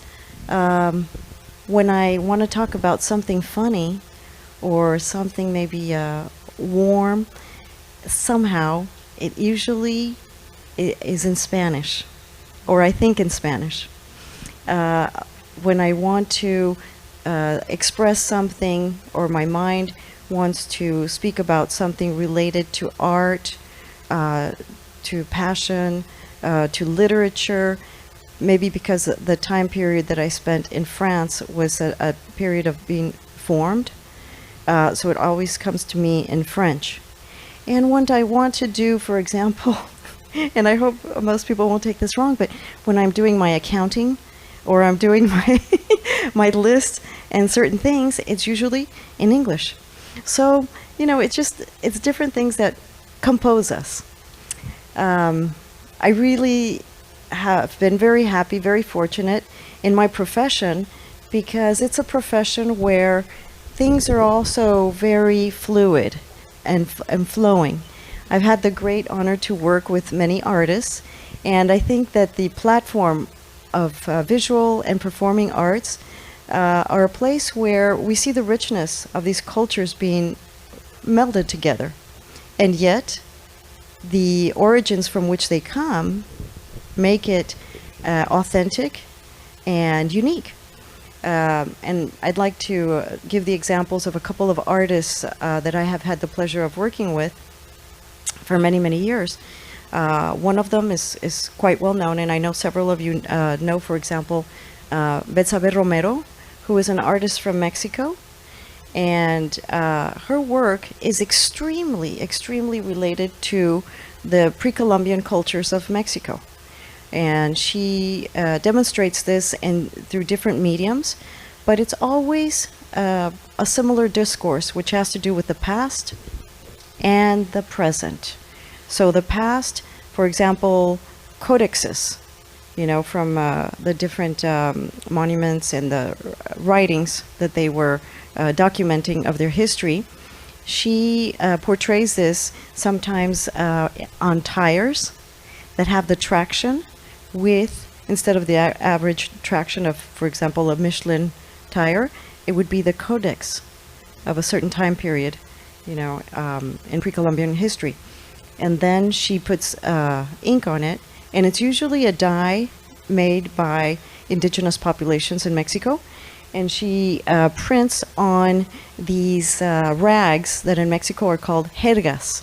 And these jergas are a symbol, these are used usually by housekeepers, cleaning ladies, maids, to clean a house. So she takes that as if it was a papyrus or some sort of very noble, foundation for these writings. And here we have the juxtaposition of the past and the present in a very unique and elogious way. And there's also an aesthetic. When you see these tires, for example, you're like, that's so strange. I'm in a museum and there's tires in the middle of the museum. And you approach and then you see the uniqueness of the attraction. So, it's very conceptual. But because of this language that she has been using in her art, she has been able to create a universal following. United States, Europe. She spent a lot of time in France. Right now, I know she has some major monuments in the Emirates. So people can relate to her work because every culture has its past and it has its almost, highly futuristic element. And I think that's something we can, kind of understand through the arts. Thank you. Do you want to reply something? Yes, I would like to say that even though, por ejemplo, I'm in love with my culture, but variety is the spice of life. And when you really, even if you think a culture is foreign or whatnot, really, when I started researching different things of my own culture, different cultures can relate to each other because a lot of things can also be very similar between culture and culture. So that's one of the beauties too of art, to be able to share that and connect. Not just, I know when a lot of Chicanas and be like, yeah, I know what you mean by that, right? But even people from other cultures can be able to identify even the littlest things. Mm-hmm. What's most regional is the most universal. You go and you look at some of the most, what I call the most universal literature, and it's very grounded in one spot and many specific practices and things, but it applies to all of us in ways. So I agree with you. Entonces, ¿será que no hay nada que no esté colonizado? ¿Estamos todos tocados por algo? ¿Será interesante esa definición? ¿O cómo ven? Is there, in terms of colonization, do you think that we're colonized in general, or our work is always colonized? Is there a way to escape from that process or that word in a way? Well, I think me wanting to educate myself on stuff that's even pre-Hispanic is a way to beat that, because I didn't grow up with that. So to educate myself more in that history is a way to overcome, and to also break the glass ceiling as well. Because too, when Tony said Chicano attitude, it's true. There's so many things that I felt like I had to fight for, even through my mom, to understand that, hey, I have a right to express myself, I have a right to be this way. And that's another thing too, to be, just to beat different kinds of systems that can bring you down is a way for me, I think, to beat the colonized system. I don't know if that makes sense. I understand Tina's point of view, because having lived on the border and had the opportunity to meet many artists that were emerging from this border area, which is its own culture. Sometimes we don't understand it. Mexican people don't understand the people on the border, and American people don't understand the people on the border. And it's a very rich culture. It's its own unique culinary arts and visual arts, its own language.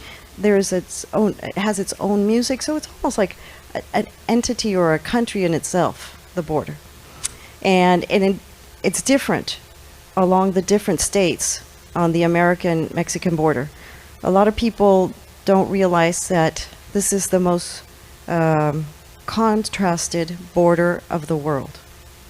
Everywhere else in Europe, for example, when we were listening to the expose by our friend that's in Austin, that had written something so interesting, she was talking about the borders in Europe, for example.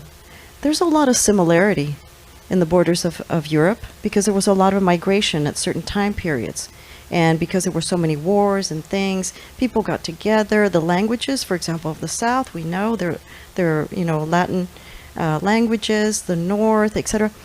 But as I came back and was seeing how rich it was and how magical certain things were, because I worked with a Chicano artist from Fort Worth, Celia Alvarez Munoz, that some of you might know. And she was creating these very interesting installations and photographic work that had to do with her own experience. It was very conceptual. So, for example, she made one installation, and I wish I had brought visuals to show some of these. She created a vanity with the lights, and she had a lipstick there. And so she would write these letters about what it represented to her, and she put something to the effect of, when I was growing up and I would watch my aunt kiss her lipstick, and she would say, Salud del Cres. And I didn't understand what that meant. And then afterwards, I realized that Cres was the store at that time that could have been like the Target of today. And so, but it was an altar that she had created in homage to her aunt. And it was interesting because I was thinking, that's an altar, so this is her Mexican heritage. She's honoring her aunt, and yet all of this language that I'm seeing here, it's between Spanish and English, because that's the culture that she grew up with. And it was so endearing and beautiful, and I understood also the struggle, because there was a long time where if you were a Mexican artist, or actually a Mexican-American artist, there wasn't a lot of opening in the museums for this type of art. They classified everything as Chicano art, and it wasn't the case for all the artists. Chicano art has a very specific characteristic. It's documenting a harsh history of the migrant worker and of the struggles of coming here and becoming a new entity. And that could be not necessarily on the border. It started after the Cesar Chavez marches and that part of history that was very, very important for the Mexican people in the United States. So it's interesting to see how artists can take these issues that might be very personal and very difficult and translate them into something that becomes so poetic and so beautifully understood by cultures that are so far away. I recently did a show, I did an exhibition of photography of a photographer that I've never even met, but these were photographs in black and white of the people of the Tuareg tribe. And when I saw these photographs, they immediately made me think of the people of the south of Mexico, of Chiapas. I spent a lot of time in the state of Chiapas in the early 90s and until the early 2000s. And when I saw these women from 1960 something, these tribes, these women with their hands and their clothing and their gaze, oh my gosh, there was such a connection. And I thought, that is so beautiful.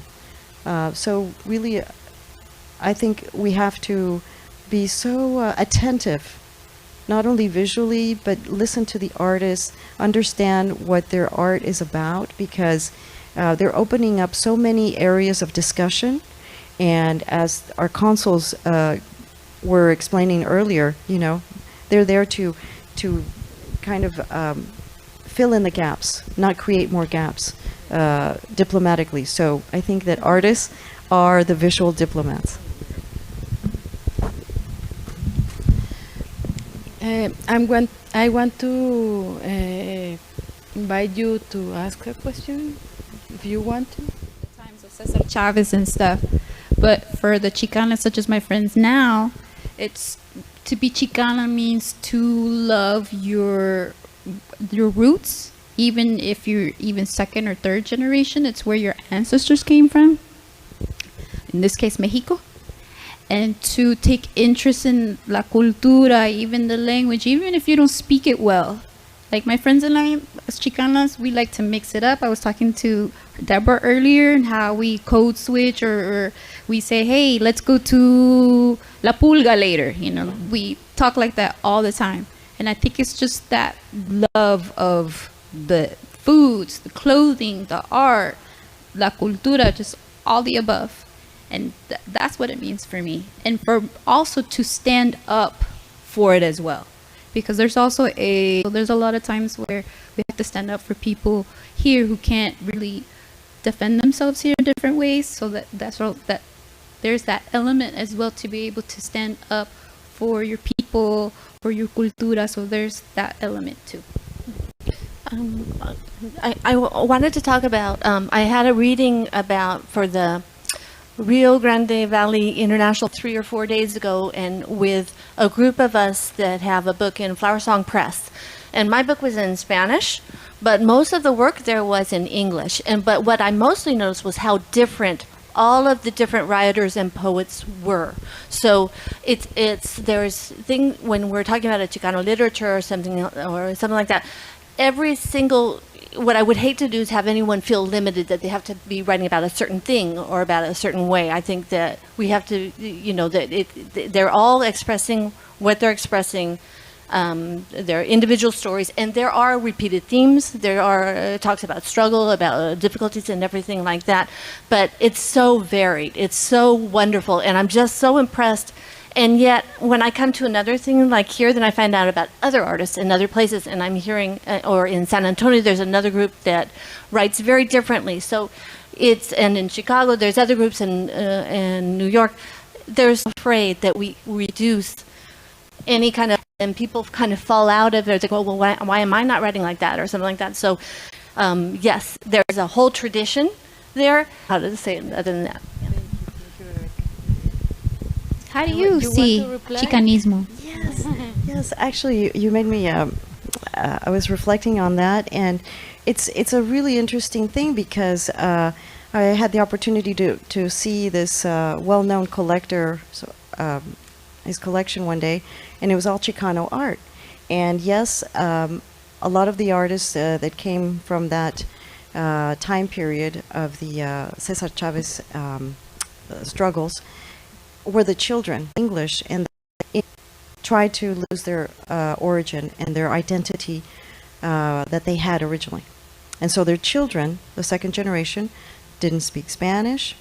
And now we're seeing a change. People are now, you see the families are making great efforts for their children to take Spanish at school, to learn the history, the poetry, etc. But the evolution that I've seen in Chicano art that I find very stimulating and interesting is that it's evolving. It didn't stay with just the theme of the struggle at that time period. Today, I'm seeing, such as the work of Tina and a few other artists, that it's also a dialogue about the woman, because we have seen always these struggles throughout time, during the wars, etc. But here, there's a very unique historical element. At the border with Texas, we had the Mexican Revolution. So a lot of the women were becoming widowed, and they had their children, and they were fleeing the war, and they were coming towards the north, looking for a better life. A lot of the women from the Civil War were losing their husbands, and they were fleeing also the war and coming to the south. And you have some very interesting things that arrived because of this, some associations that are still alive today that help young women to get scholarships, etc. But that's how they were born, out of the solidarity of women. And I've been noticing in Chicano art that the art is expressing a lot of the, the timely elements of how women are evolving in different sectors of the industry, other professions, the environment, etc. And so I think it's a very unique thing coming from that background and how they are touching on these other subjects. I don't know if you agree. Yes, I do think it's evolving, and the Chicana term it could be different for everybody, even different Chicanos. But I love being Chicana. I don't know if you have any other question.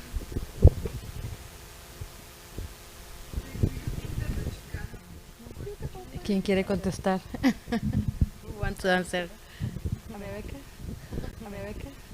I see that there's such a strength in and an authority in what the poets that I was listening to were writing, and yes, they hear that noise and it angers them. You know, all of the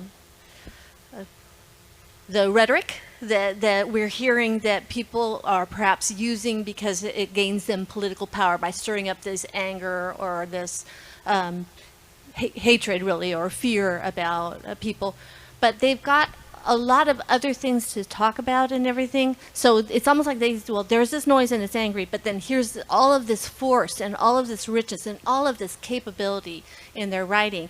And just in their great talent, that's a force in and of itself. And so I don't think they're going to be, the force isn't dependent on this hatred or something like this. They've got a power and a richness and a talent and a wonderful spirit.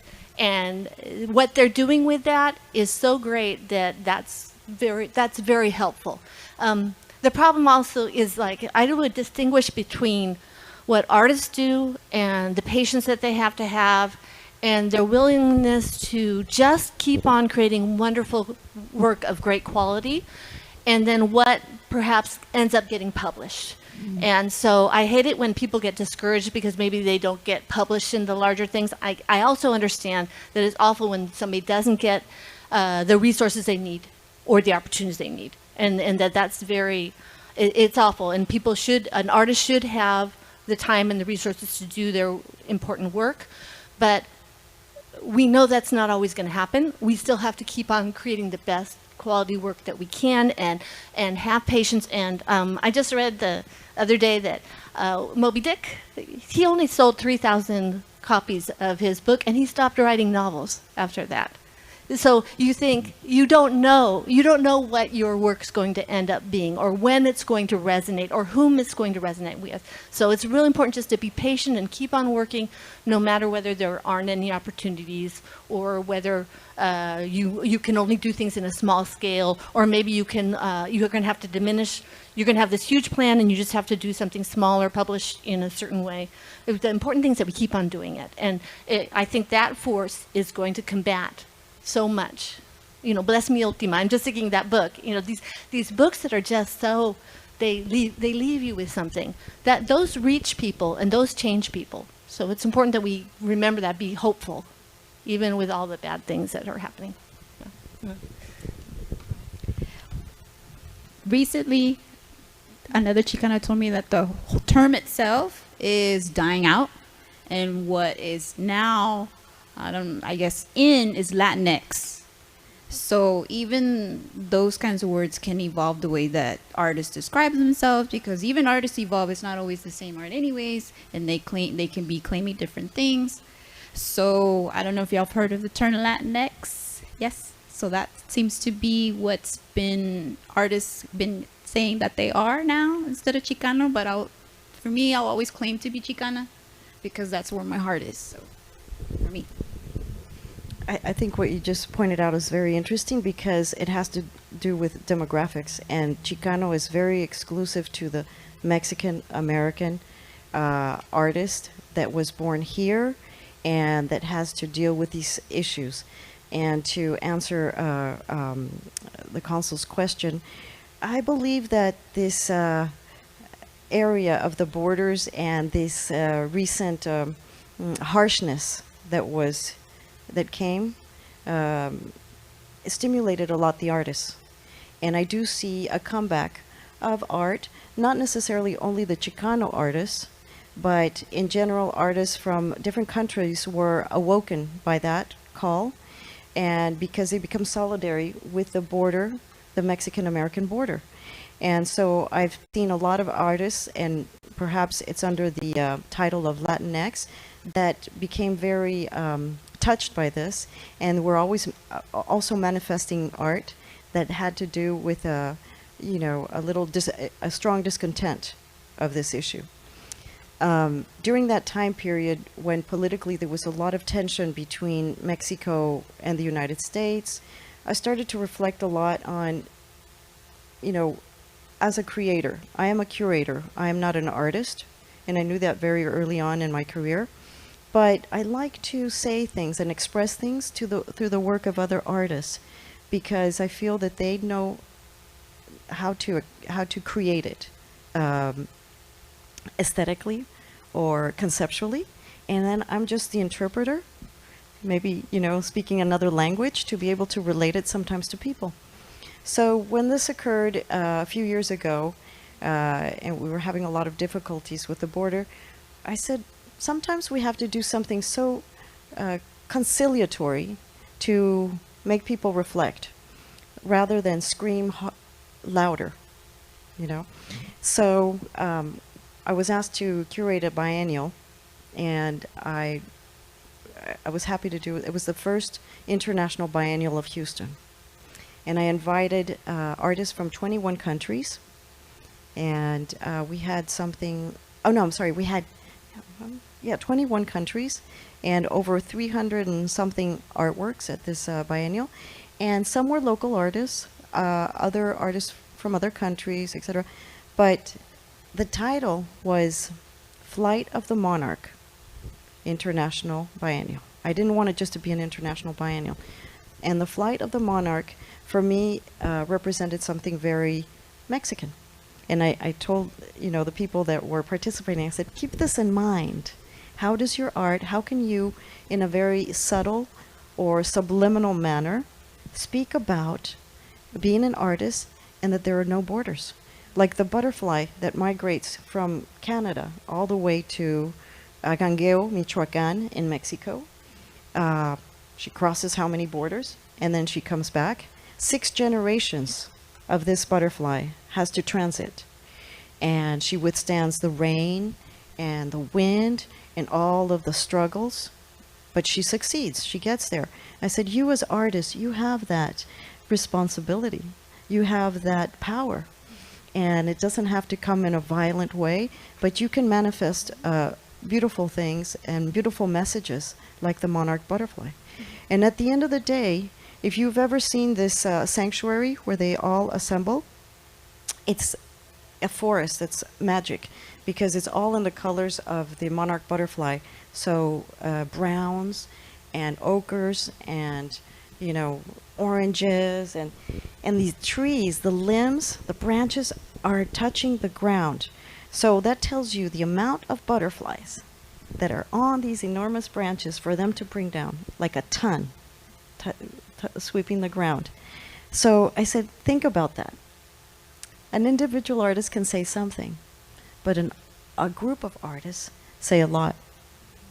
So I think that artists, whether they're Chicano or, Latinx or any new movements that are coming, will be touching on the subjects that you were asking about, Consul. Yeah, I have a poem that's called Abro la Ventana. It's a very long poem. It's about 80 pages, so it's very long. But it's the story of a woman who has, who comes from Tamaulipas, from un ejido, which is a country. So it talks a lot about the richness of the country and about how different practices in that the rural area there are happening. But she has moved, she's migrated, she's left because of a, as the poem goes by, you learn that a narcotraficante has made her husband disappear, and then she moves across the border and she's living in an urban area, and by then she has what's a psychosis, it's called the psychosis de Ulysses, if I'm remembering right, and it's because migrants often have nervous breakdowns, basically, because of all of the stress of coming across, and they will go into a psychosis. So she's speaking all of this time in this psychosis throughout this poem, talking to different people who are both alive and dead, and you go discovering all this. But it's also about the monarch butterfly, and one of the things that she's talking about, how all of the animals can cross the border and without any difficulty at all.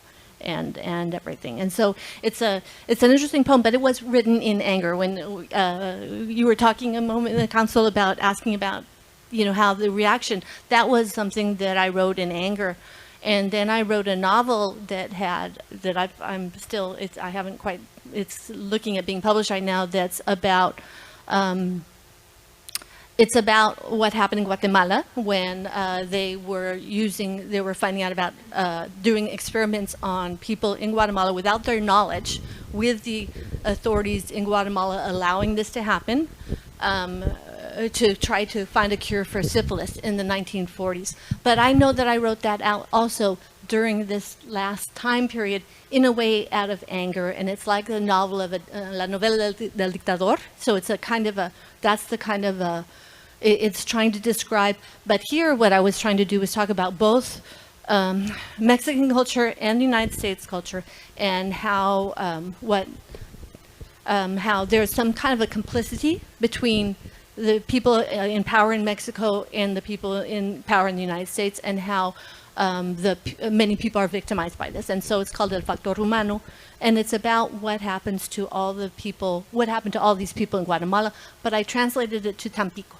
So it's a little bit different because it's in Tampico, but these are stories that are written kind of out of an anger, out of a response for what's happening in society, but you codify it, you change it a little bit, it's not just a rant, you make it into art somehow.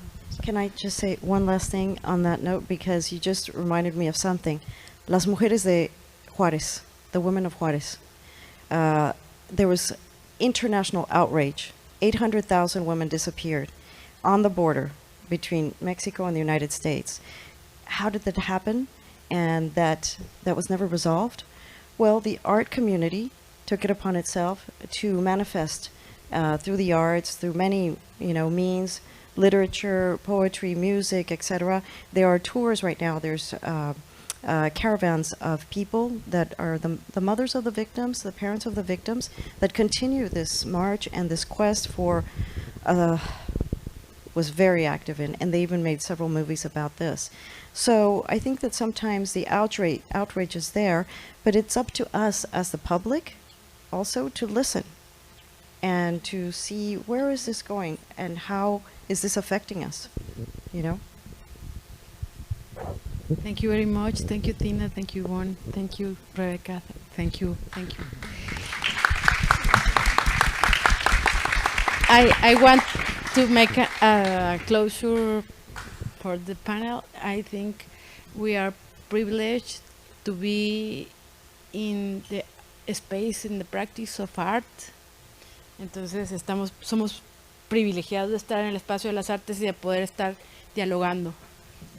Y tenemos que acabar. Y bueno, muchas gracias. Gracias a todos ustedes. Gracias. Thank you very much. Pride to our sense of self. It's tied to security issues, such as our personal security, and that means food on our tables, that means our health. It's also very intimately tied to our well-being. Our health is intimately tied to how much water we have and how much water is available to us. And water, in turn, is what maintains our ecological integrity. Texas is a really interesting state to live in terms of water rights. I've never lived anywhere like Texas when it comes to water rights. And so I'm really excited to be the moderator this evening. My name is Antoinetta Quigg. In this audience, I can say my name properly. I can say Antonietta, and you will all say, okay. And I am a professor at A&M in Galveston, and some of the work that I do is related to freshwater and how much freshwater our bays and estuaries need to remain healthy and to maintain their ecological integrity. And a lot of those questions and our efforts to answer those questions always fall back to issues of water rights, of security, of the health and well-being of the populations that live in and around our waterways. So without further ado, I would love to introduce our lovely speakers, and we have Trisha Cortez from Laredo, and she's going to speak first tonight. And then Yvonne Cruz from Rice University, who's going to speak second. So without further ado, I'd like to introduce you to Yvonne. She's going to introduce herself and share a presentation this evening. Trisha, I'm sorry. Trisha will go first, so over to you. Thank you. Happy Cinco de Mayo. Woo! J'aimerais d'abord vous remercier de m'avoir invité et de me fournir l'opportunité de vous parler en personne. Merci beaucoup. Muchas gracias. Thank you. And muchas gracias por esta oportunidad de hablar con ustedes sobre este tema muy crítica para nosotros, que es el Río Grande, el Río Bravo. My name is Trisha Cortez. I'm in Laredo, Texas, in South Texas. How many of y'all have ever been to Laredo, Texas? All right. Very nice. I've been with an environmental nonprofit organization that was founded and it's based in Laredo. We've been there for 28 years. It's called the Rio Grande International Study Center. We just go by RISC for short.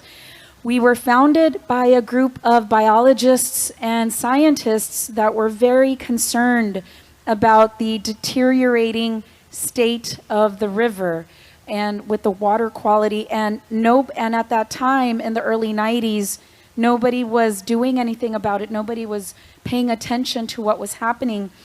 So we formed, and as some of you probably know, the Rio Grande, it still ranks as one of the 10 most endangered rivers in the world. Not in Texas or in the US, but on the planet. It is our only source of drinking water. Not just for Laredo and our sister city of Nuevo Laredo, Tamaulipas, but for millions of people. Most of the cities in Texas and on the border in Mexico depend 100% on the river. And probably, I think my colleague Yvonne's going to talk a bit more. The river, it's a very long river. It's an iconic American heritage river. It starts in the Rocky Mountains of Colorado, and it extends for about 1,990 miles, and it ends at the Gulf of Mexico. The river, it's facing a lot of challenges, and I just wanted to quickly tell you, especially in our area, like in our segment, what those problems are. And then also what I love about this event, Night of Ideas, is it's a call for us to resist pessimism and to look at open windows into what is possible for the future and where are we going and what are the actions we must take. Because all social movements, our organization, we are civic activists, as well as we use science and people power, but social movements, they're by you and me, and they're by people, and it's our ideas and it's our hearts that can move things and change things, as difficult as they may seem. So, very quickly, just some of the key things that are making our river such a distressed river system is, well, the number one reason why the river in general is an endangered river is insufficient water. There's not enough water to meet demand. In our stretch of the river, the biggest problem is water quality. We have about 12 to 15 million gallons of raw sewage coming into the river every day by Nuevo Laredo. We're going to get back to that toward the end when we talk about some very hopeful, positive things that are happening. But right now we have an issue with sewage. We have an issue with invasive species of plants that are just proliferated along the River Vega. Giant river cane, Arundo donax or carrizo, salt cedar, guinea grasses, guinea grass and buffalo grass. They've just really taken over so much of the river. Intensifying drought. We've looked at temperatures in Laredo over the last 30 years, and we are getting hotter, if you can even imagine that. Laredo's a hot place, and it's getting hotter, and a lot of the projections and studies on climate shows that we are headed for even much more intense drought in our area. Like many places, we have to deal with illegal dumping, single-use plastics, urban runoff, and especially in our area, and we want to change this, there's not like a holistic manage the river. And Laredo, like many cities, was guilty of turning its back on the river. We have this amazing, wonderful natural resource, so beautiful, so much wildlife. And our city for a long time has turned its back on the river. This has started to change. Over the last decade or 15 years, the city has started to make a lot more nature trails and parks. Our organization, we do a lot of outdoor programming to try to reconnect people with the river. We have hikes and kayaking, the birding festival.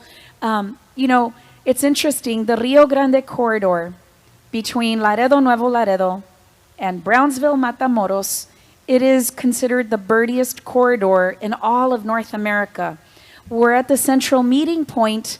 We're at the meeting point of the Central and Mississippi flyways. So there's just hundreds of species of birds, also pollinators and butterflies, and the monarch butterfly comes through there.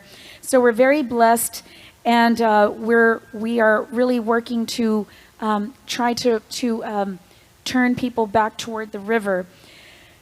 Another challenge that we face is the issue of what Antonieta was talking about, and that's the issue of water rights. Laredo sits in the middle. We are sandwiched by the, in Texas, we have a water master, the Texas, I think that's such a cool title, right? Like, what do you do for your job? I am the Texas water master. So the Texas water master is responsible for releasing water from those dams to municipalities and especially agriculture. And secondly, there are no environmental flows. There are no water rights yet. We want to change this, but there are no water rights yet that are just for environmental flows to support healthy aquatic life in the river. And so we want to work on that. And also, one of the biggest challenges we face in Laredo, as you can imagine, is homeland security. So a lot of these federal agents that work up and down the river, what they want is line of sight. And many times they approach this with a very narrow focus, and they just want to bulldoze everything on the river, everything, just bulldoze it all. And this is not a sustainable practice. This is something we're working on with them. Because they take out all the native species, but when you bulldoze everything, you leave the riverbank very unstable and prone to erosion and a lot of sedimentation. And so this is something we're working on. Our organization spent 3 years in the border wall battle. The previous on the Laredo sector for $1 billion to destroy 71 river miles. And it wasn't just a border wall that's 30 foot tall of steel bollards, more than twice the height of the Berlin Wall. They also were after creating taking the land, public land and private land, and creating a security enforcement zone 200 feet off the riverbank. This is massive. And so we knew what was at stake. We knew what we were going to lose, the past, the present, future memories. All of that would have belonged to the federal government forever. And so we fought for 3 years, and we stopped that border wall from coming to Laredo because we knew this was not the answer to immigration, and we knew how destructive it would be. And one of the things, what I'm going to close with right now, one of the amazing projects that we're working on right now, this just started in December, and it's backed by the 2 ambassadors, the ambassador to Mexico, Ken Salazar, and his counterpart, Esteban Moctezuma. It's a binational river park. It's 1,000 acres, about 6.3 miles between Laredo and Nuevo Laredo. And At the heart, it is about ecological restoration of the river that also addresses border security, and that tries, and it's going to want to do economic revitalization and address all of the culture and rich history for this area. So this is a very exciting project. We're deeply involved with this, and I look forward to sharing more about this Binational River Park project with you when we come back next year. So I'm going to leave it there, and there's so much more to talk about, but Yvonne is next, and then we can have some great question and answers.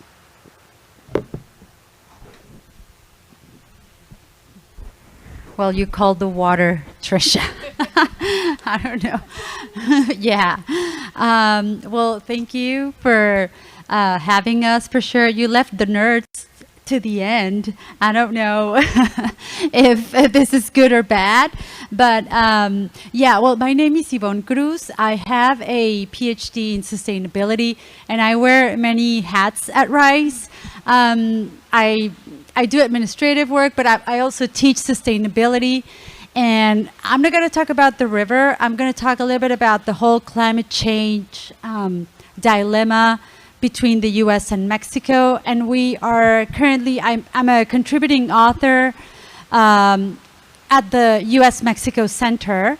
And we are currently writing a book about strategic foresight on what's going to happen between the relationship within Mexico and the U.S.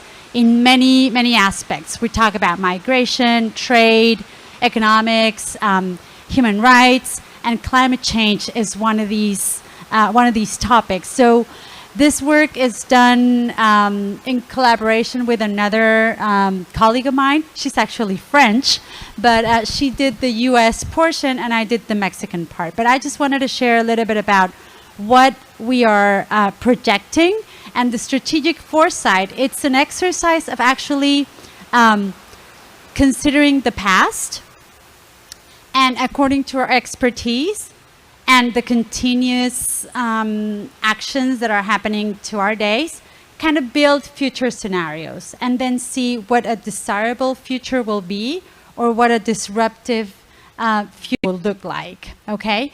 So in that sense, if you can just go to the next slide, I'm just going to talk a little bit about these scenarios, but mainly, I think these are the 4 scenarios that we describe.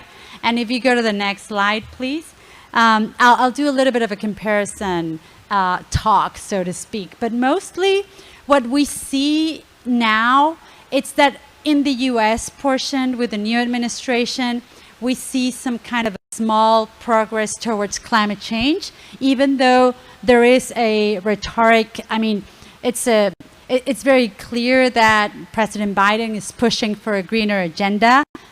The energy transition is going to take a long time. The Build Back Better Act might take further than, those $3 billion. And it's going to take more than just the goodwill and the political aspect of it, right? There is a lot of, effort put into the energy transition, electric vehicles and whatnot, but there is a lot of issues pending on environmental justice for sure, and what's going to happen with everything related to the climate migration and the crisis this is going to bring.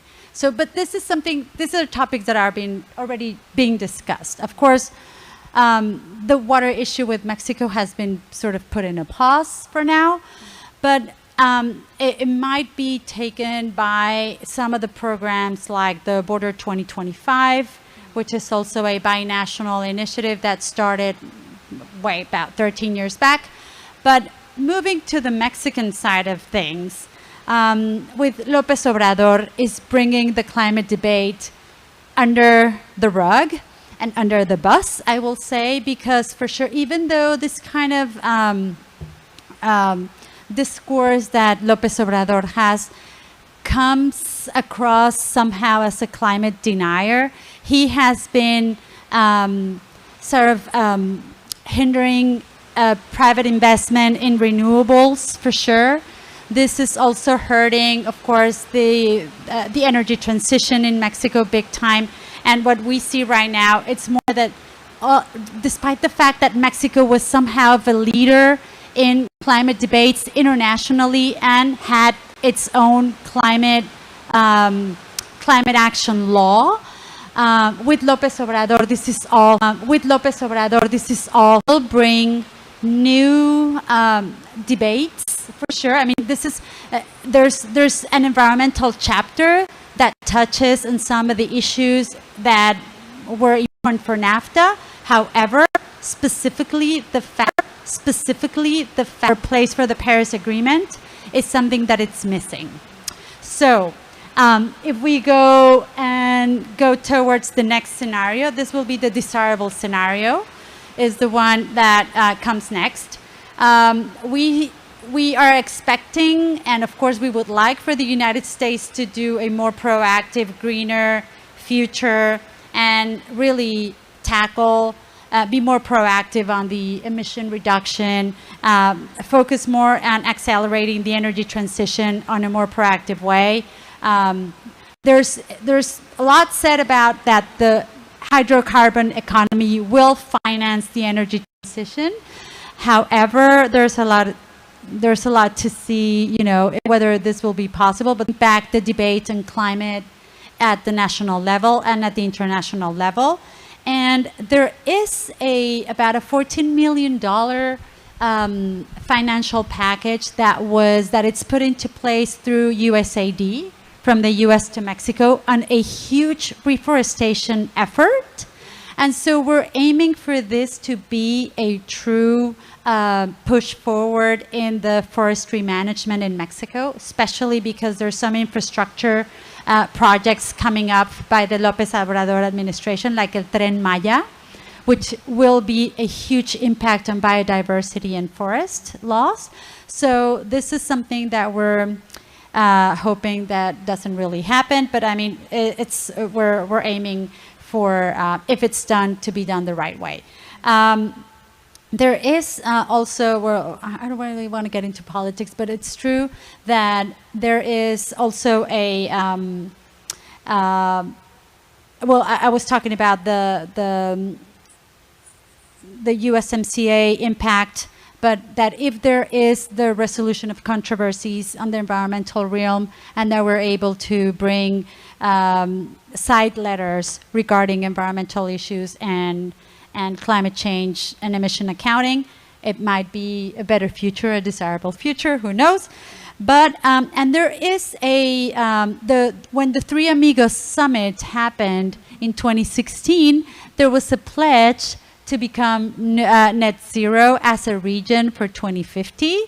And so we're aiming in a desirable future that both, the three presidents of the three nations, US, Mexico, and Canada, will actually be able to put their, their objectives together and be able to aim for that goal of net zero by 2050. Now, the next scenario, it's one that we don't like. This is a deteriorating scenario. Of course, we're talking about the return of skepticism in the US, Trumpism, most likely the reminiscence of the climate deniers, and of course, the emergence of the idea of energy security rather than energy transition, and then just go ballistic and try buy hydrocarbon, just keep growing the oil and gas industry in the name of energy security. And then, of course, the fact that the war in the Ukraine might not help on the distribution of, on the access to oil and gas. So this might make some administrations crazy to fulfill the demand. Now, on the Mexican side of things, we also see, as I was talking about, some of these infrastructure projects might just destroy all the idea of the small idea of climate mitigation in Mexico. We are projecting that investment will just leave Mexico when we're talking about renewables, because when the energy reform in Mexico happened in 2015, this had opened the market for private investment on helping the energy transition, and this include renewables, which now has been hindered big time by the current administration, as I just mentioned before.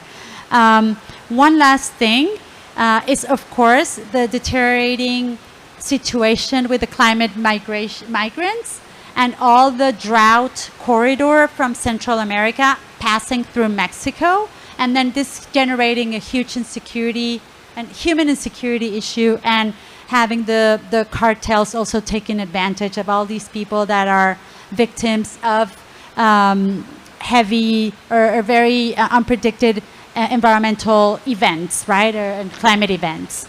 Now, last but not least is the disruptive scenario, which is the next slide. The disruptive scenarios could be positive or negative. These are what we call the black swan events, like the pandemic, for instance, right? Things that are out of our hands and cannot be predicted. And so a black swan event, like another pandemic, which we hope will not happen anytime soon.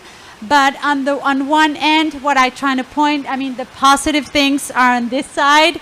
What if we get to do a carbon tax regionally, and then we can charge for the polluters or for those that are not really abiding by environmental laws?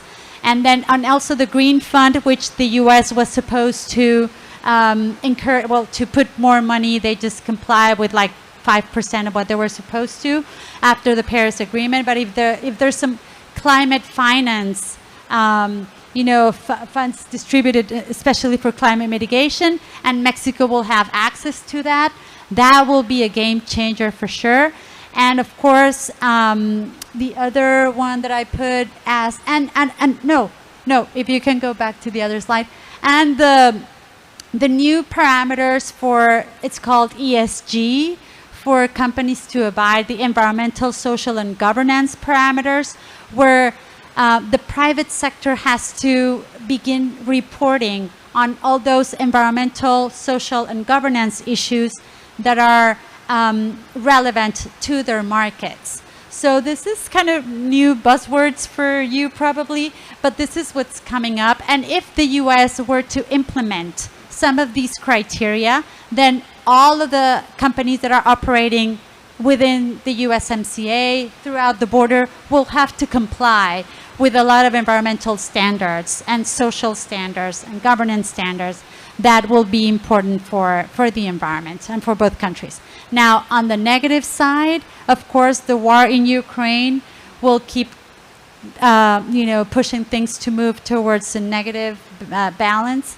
And yet, of course, well, if another pandemic was to it, and very aggressive environmental and climate events, just like droughts, fires, and hurricanes, of course, that are pretty much what hits us. And of course, the carbon tax, which could also be, I'm sorry, I put it in the negative side, but a carbon tax for the region will be also something that will be a disruptive kind of, it'll shake the floor, but will be something positive that both governments can begin thinking about. That said, these are our exercises of playing with the climate change scenarios within the US and Mexico. That will be pretty much everything I will have to share right now. This book is coming up sometime at the end of this year. If you're interested, I'll be happy to talk more about it. And for the rest, we're open for comments, questions, discussions, and yeah, thanks for listening.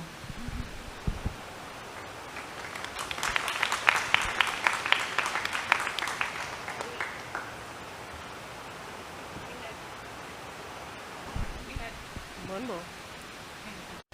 Thank you. We had two lovely presentations. Thank you both. Very good. Do we have any questions from our audience this evening? Yes, sir.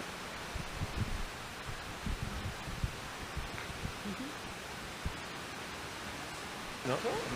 Does it work? Yes, okay, good. Yeah, I was curious to know more about the project you talked about between Mexico and Laredo City or the US government. If you could get into details about it, that would be great. Thank you.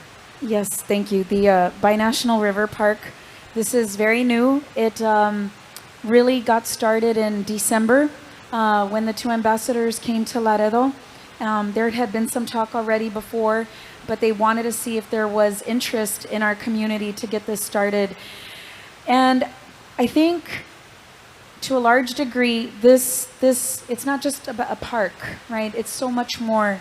And it's about shifting the narrative about the border, which has been so negative and so politicized by these very right-wing extreme forces. And they're like vultures circling around the border. And we are in the bullseye for these political forces that look at the border and try to define it in a very narrow way, that where they try to paint us as very dangerous and a threat to the United States, etc., with the issue of migration and security. So, you know, instead of a border wall, this binational river park is the complete opposite of what that calls for, of how to address these two countries and the situation there on the river. And this would be a story that would be told by us, not some story or narrative told by Washington or Austin, but it would allow us to really invest in and highlight these beautiful areas in order to create security and economic revitalization. But really at the heart, it's also about restoring the river and these 4 major creeks between Laredo and Nuevo Laredo as well. I wanted to mention something that's happening simultaneously. I had talked about the large amounts of sewage that are coming in from the Nuevo Laredo side. They are right now working on a project where about $70 million is going to get invested and partially financed by the North American Development Bank, the NAD Bank, to really fix those wastewater infrastructure problems. And by doing that, it's really going to help clean the river. That's going to pave the way for this binational river park. So the park, you know, it's going to focus on these wildlife sanctuaries. There's going to be an urban entertainment area, and then all of these recreational amenities. And the goal for this calendar year is to get started with Project Uno. And so we are in the process of deciding what that is going to be and what is real ambitious and aspirational, but also realistic for us to get funded. And we're looking at a binational amphitheater so that if you're in Nuevo Laredo or in Laredo, you can go and enjoy the same concert. And there will also be cultural and public art and educational aspects woven into this project. So it's all happened very quickly. We have a binational working group, and very importantly, it has to be integrated between both countries. It's not a Laredo thing or a Nuevo Laredo thing. It's really, we're doing this together. And that's been challenging, but also very interesting at the same time. So there will be sort of an MOU, Memorandum of Understanding, some kind of mechanism that gets underway to where we're going to figure out how we're going to maintain and fund and operate this binational river park over the long term. And, you know, aspirationally, you know, thinking longer term, you know, it would be wonderful if so much more of the border is managed in this same kind of way, in an integrated way of this binational river park. I don't know if that's answered your question or not.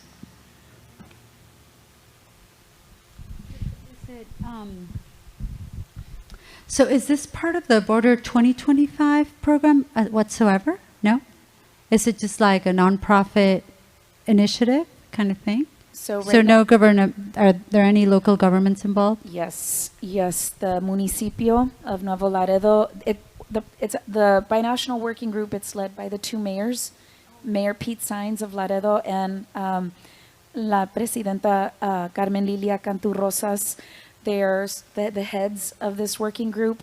And so there are city officials and Laredo city officials, and then you have NGOs like ours, and you have the private sector, and it's going to be a public-private partnership that helps try to bring this project to life.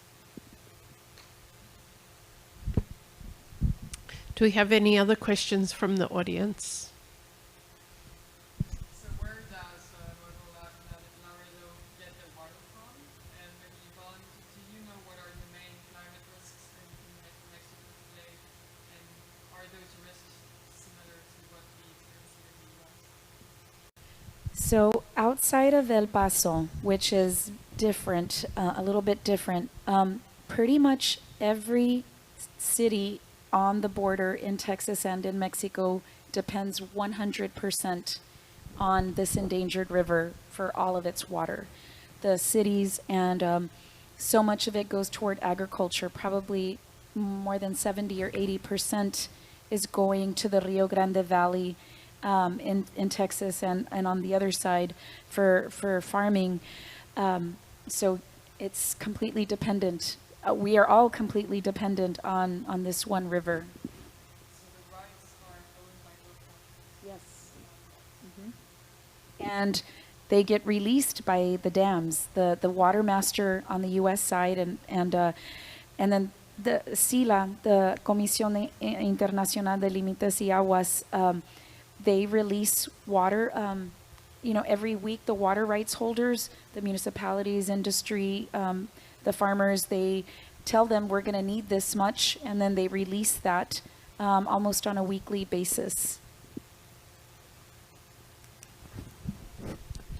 It's a super broad question, right? And I think it's very straightforward on the other end. I mean, climate risk in Mexico, and especially also in the border, it's of course the increase of temperatures that will have all these devastating consequences. The reduction in agricultural yields, which will eventually create, large impact, a huge impact in farmers and agricultural communities, therefore poverty, therefore immigration, therefore, all these other social impacts that have to do with the increase in temperatures. Of course, the increase in temperatures will also not the main reason why temperatures are increasing are the usage of fossil fuels and economies based on hydrocarbon burning, right? So López Obrador, for instance, has privileged the oil and gas and the hydrocarbon market and the production of hydrocarbon markets in Mexico, which is actually preventing Mexico to comply with what the countries did at the Paris Agreement on what they call the nationally determined contributions. They're called the NDCs.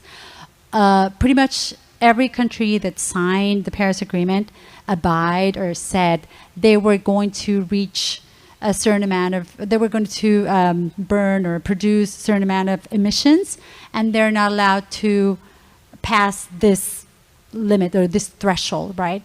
Mexico did not refrain their nationally determined contributions in Glasgow. They actually just kept the ones made in 2015.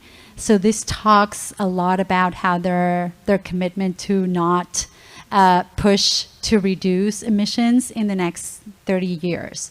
So what would this make, what are the consequences of this? Is that, first of all, regionally wide, they're not complying. In Mexico, when you sign an agreement, it becomes federal law. So they would, at any point, governments and local governments can say they're not abiding. And this is what a lot of municipalities are doing, and local governments, they're coming up with their own climate mitigation agenda, which is really straightforward. And this is very positive. This will also hinder the transition, the energy transition, and this will make Mexico, rather than being, an example in Latin America and others, will be now be looked as a pariah kind of thing in the environmental, when Mexico was the complete opposite. Mexico, it's in climate change language, Mexico was a non-Annex A country, which means that it's one of the first developing countries that volunteered to measure their emissions. And it was looked like a model in Latin America and with the developing countries. Now it's like we became sort of, again, the black sheep.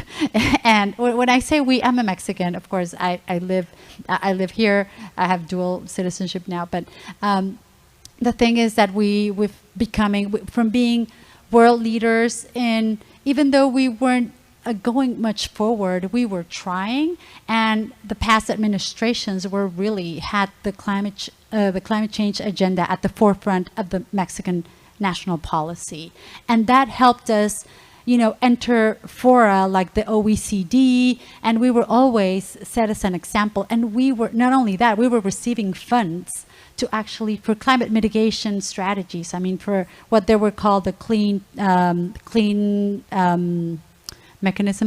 development mechanisms for like private sector to be more technology efficient and whatnot.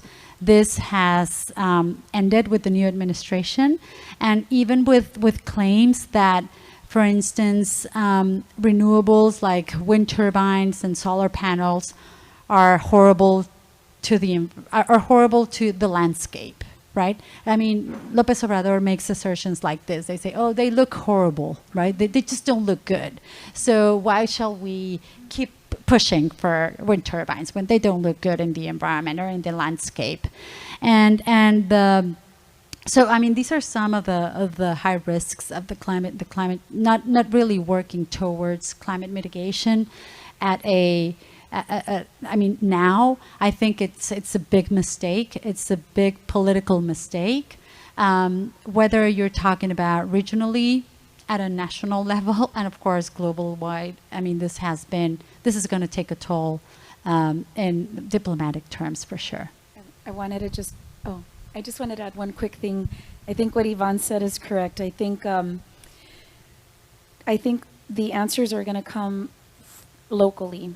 If we can't keep waiting for Washington and Mexico City, and even, I mean, you can imagine a state like Texas.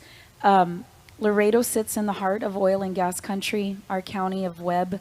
We're in the Eagle Ford Shale, and we're one of the top 3 natural gas producing counties in Texas. It's a lot. There's a lot of fracking happening. And I think, though, we have leaders that want to do something, but they really don't know where to start with this issue of climate. And so our organization, for the last 2 years, we've been going through this very dramatic transition of our organization of building a water security program, which we started last year, and this year we're just starting our new climate program, and we're hoping that by using science and data, we're going to be able to help propose and lead the right initiatives for the Laredo region of the Rio Grande watershed. And so I think a lot of the answers are going to, and pressure is going to have to come from a local level for sure.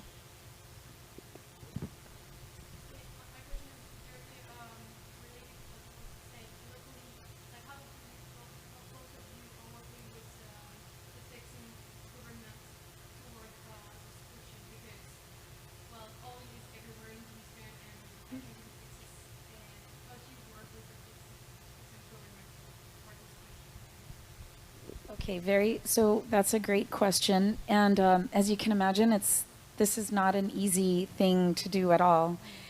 But one thing to consider is that the EPA, they are going to come out with a new set of rules on methane this year. I think they're going to come out this year.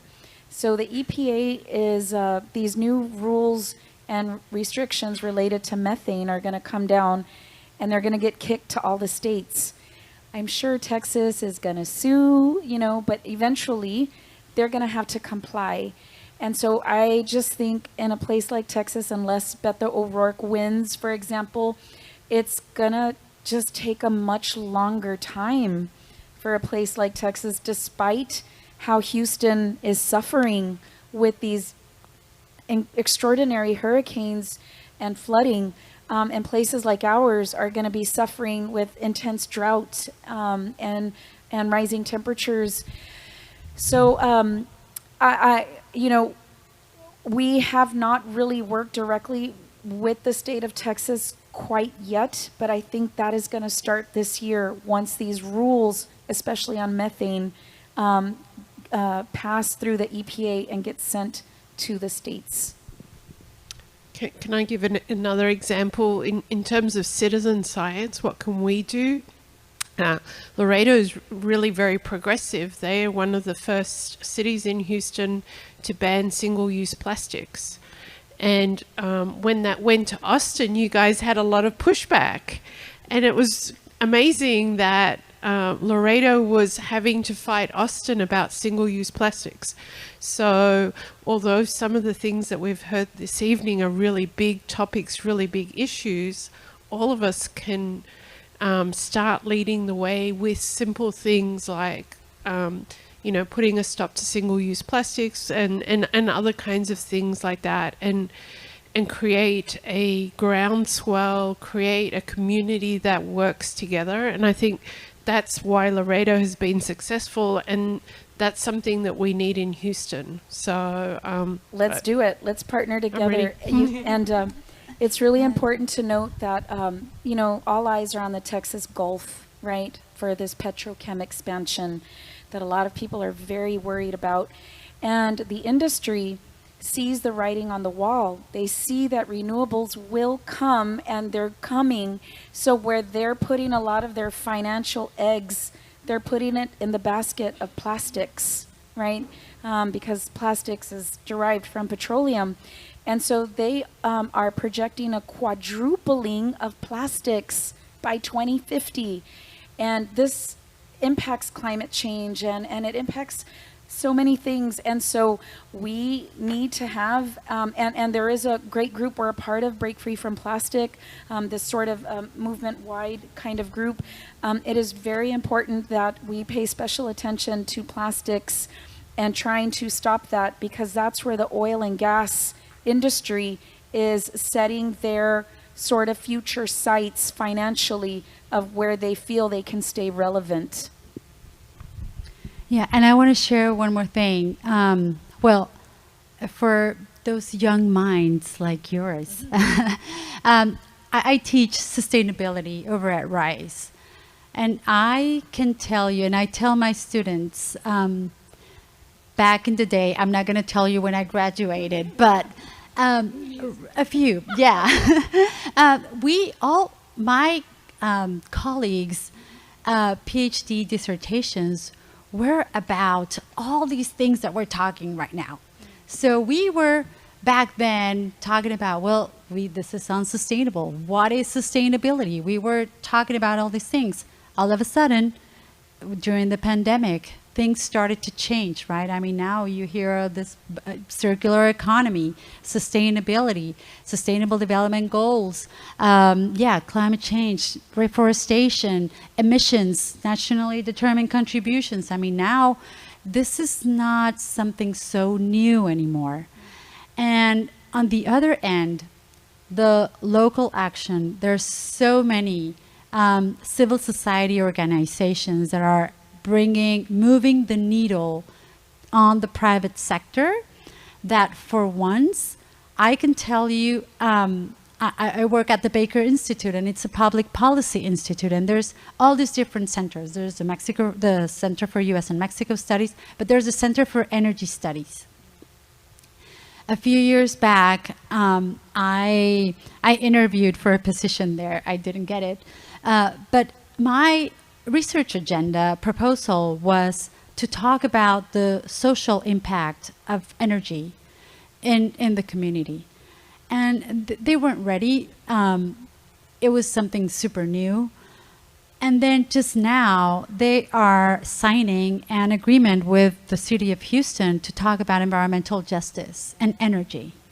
So I was ahead of their time. Then they hired me for other stuff.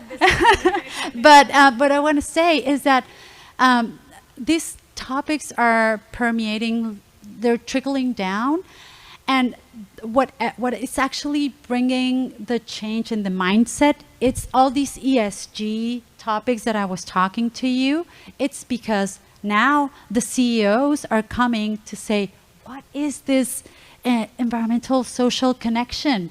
Is there such thing? I mean, how can we make our companies profitable and talk about environmental stewardship, right? How can we care about the environment and the indigenous peoples when we really need to make money? Well, it so happens that if you don't switch your mindset and you don't switch your operational and your supply chain and your value chain, you're not going to be compatible. And then, you know, people are going to buy, and people like your generation, now you do care, right? If you come and see, well, this water bottle, it's made out of, you know, it's not from recycled plastic, I don't want it. I'll go buy the one that is actually, you know, manufactured with recycling water, bottled waters from the ocean. So you guys are sort of pushing, yeah, you're moving the needle, and it's because there's a mindset that, I mean, we're switching that mindset, and the switch is, we're turning the switch on, finally. It's taken us quite a few years. I'm not going to tell you how many again, but it's like, I'm thinking it's finally trickling down.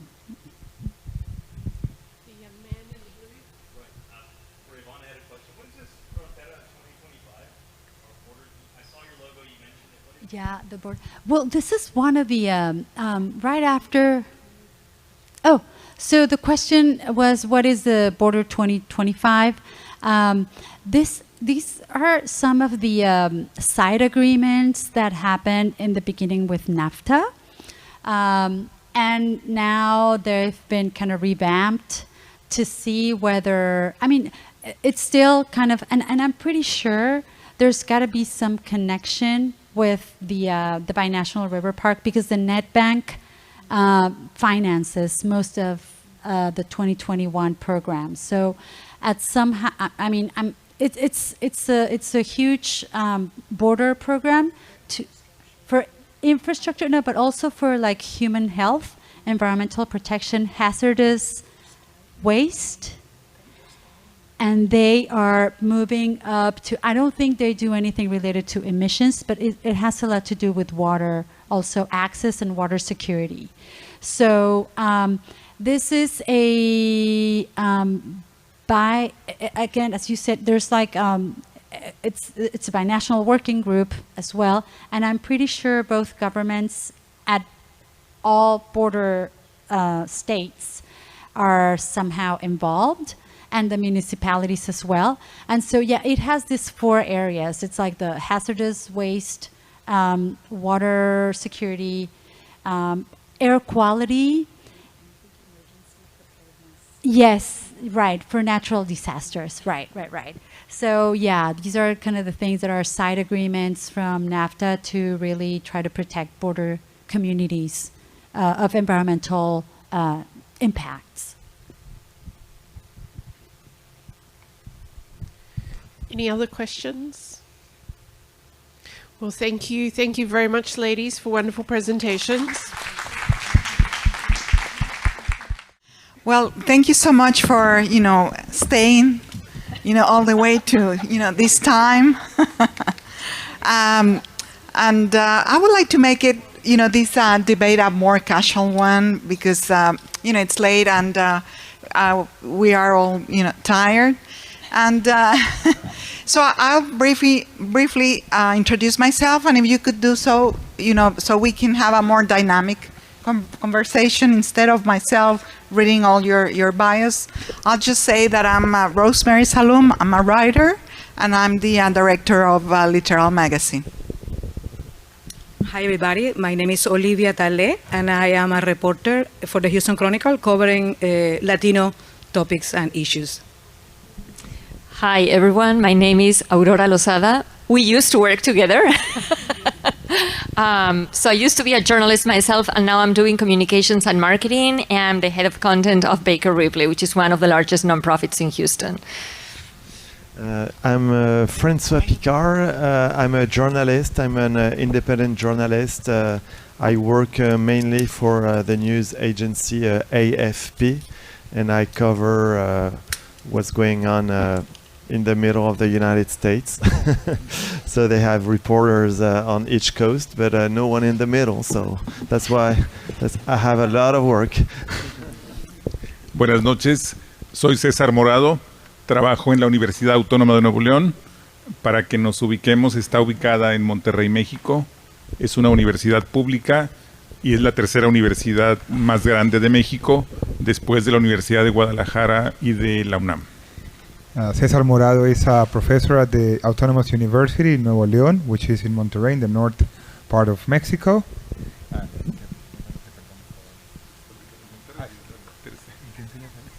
History and social science. And he teaches their history and social sciences. And yourself? I am Juan Carlos Rosa. I am the translator, interpreter for Cesar right now.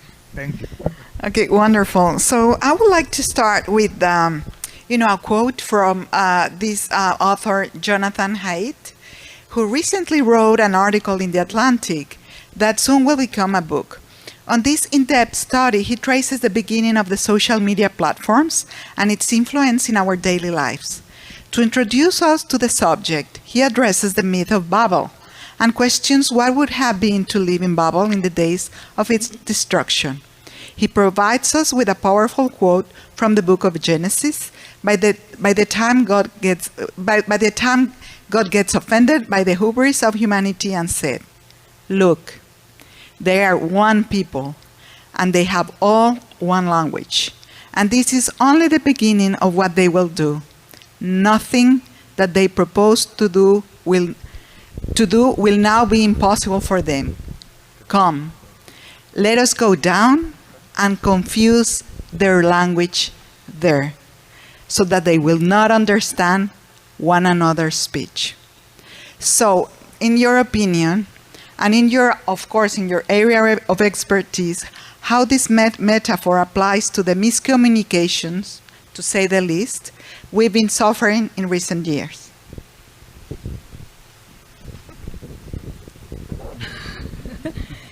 Well, it's a very interesting metaphor.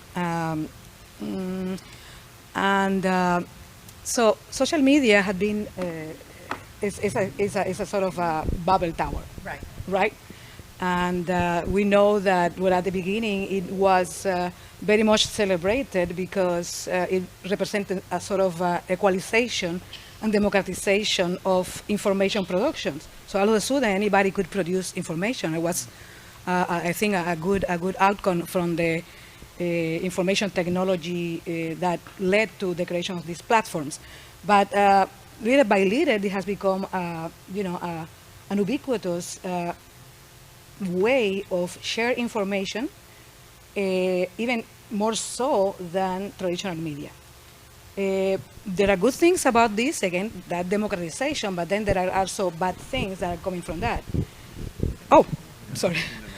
But there are also bad things coming from that, in the same way that everybody can produce information, is completely, is barely, there is no rules that dictate and that, I don't like the word dictate, okay? But there are no rules, there are no regulations, so it has become a chaos in which previously marginalized groups now have more space to produce their own news, but also people that have been in the fringes had, taken the opportunity and really doing, really bad things. I don't want to mention because some of them are really, really grotesque. But so there are several changes that we can talk about in terms of. I think this is not something happening only in social media. There is something going on that is happening in society across the board. Some paradigmatic changes that are, that we are starting to think from the perspective of media, but the science has already been talking about for decades. So it kind of linked with something that was being told in the previous panel. I don't know if I should talk about that now. Maybe later we talk about that so other people can speak. You want to talk? I agree with everything. No, I basically, Rosemary, I agree with the fact, as Olivia said, that in the beginning it wasn't a bad idea. What hate, I think, tries to say, because that belongs to an article that is called the 10 most stupid years of the US or something like that, which basically he's claiming that the last decade was pretty stupid, in other words, because of social media and everything that social media has unleashed. I think part of the problem is that, number one, social media has become the not just the tool of choice, as Olivia kind of said before, in terms of source of information, which is extremely dangerous, but also it's viral. So the power of social media to spread misinformation, manipulate public opinion, and even create echo chambers is very, very powerful. And I think that combines with the fact, going back to Hate's article, that the education level has really gone down. So if you combine those two things, you have the perfect storm. But also social media is a place where people live, literally. And so one of the examples that it's very interesting for me, I don't know how many of you here are following the Johnny Depp trial. Raise your hand. Come on, don't be shy. We all are.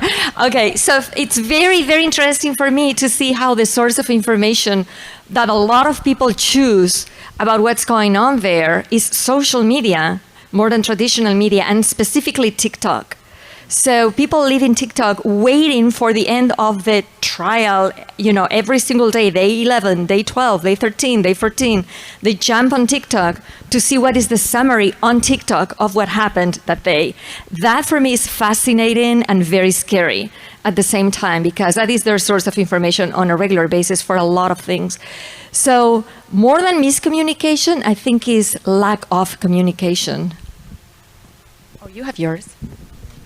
Si quieres, hablo desde las ciencias sociales y cómo estamos enfrentando este problema. Yo dirijo un centro de investigación donde trabajan colegas que tienen que ver con la filosofía, con la historia, con la literatura y las ciencias sociales. Y el debate se centra ahora en lo que hemos denominado el momento de la posverdad, ¿no? Okay, so Cesar is going to approach it from a more sociological perspective. He directs a center that deals with this type of research, and it involves philosophy, sociology, and they are particularly paying attention to this moment of social media and social networks as the moment of the post-verdad or the post-truth, which is also a similar term in English related to that. Las personas, los alumnos, los estudiantes de nuestra universidad, que tenemos más de 200,000, 218,000 estudiantes, no les interesa que les digamos la verdad sobre procesos sociales, políticos, económicos. Quieren saber únicamente las revistas o las opiniones que refuerzan sus puntos de vista. Yes, students, particularly in these universities, and there are very numerous universities of thousands of students, are not really interested particularly in the sociological processes or social processes that are behind the process of the truth, but mainly is in the takeaways of the news cycle that they are interested in. Y el tema que hoy nos ocupa, que es el tema de la migración, es uno de los más fértiles para este debate de la posverdad, porque en ciudades como esta, que son multiculturales, pues está la batalla por la memoria entre las comunidades y cada quien quiere contar su historia de su cultura. Y entonces, ¿qué es lo que hacen los historiadores o los científicos sociales? Pues nos toca ser una especie de árbitros de las memorias o árbitros de las diferentes memorias que tenemos en las comunidades, en las ciudades grandes como en Monterrey o como la ciudad de Houston. And the issue of culture and the post-truth or post-verdad becomes very prevalent in multicultural cities or very heterogeneous cities such as Houston, where there is always a conflict, a battle in terms of the positions of truth, culture, value, what identity is. And that is the space in which Cesar is dwelling in right now. Lo que estamos haciendo los colegas en México y también acá es un poco hacer bases de datos o páginas web o revistas especializadas que de alguna manera reflejen las verdades lo más objetivamente posible para tomar distancia de los debates tan partidistas que tenemos sobre cualquier tema y particularmente sobre el tema de la migración. So what Cesar and many of his colleagues are doing right now is to approach these social aspects of the post-truth and to detach all that baggage that has these discourses about the post-truth to kind of like find in a way a common truth that or a more impartial history or culture aspects of the research that they're doing right now.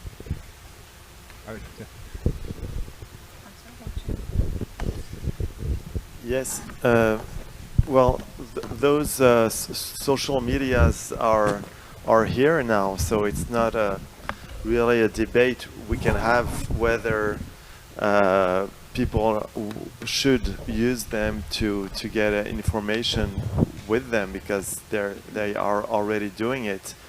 And I'm wondering, because what you're saying was there before social media, where each community has its own storytelling about events, and that's exactly what's going on in Russia right now, where when Putin is saying there are Nazis attacking Ukraine and they're here to defend them. So in a way, Russia has its own history. They wrote they don't want any historians to tell anything else but their truth. So in a way, did your research, and I'm asking you, but I'm sure you have also interesting things to say about it. Is it somehow making it stronger, or is it just that it's making it wider, with a wider access to that enables everyone to share its position and its logic?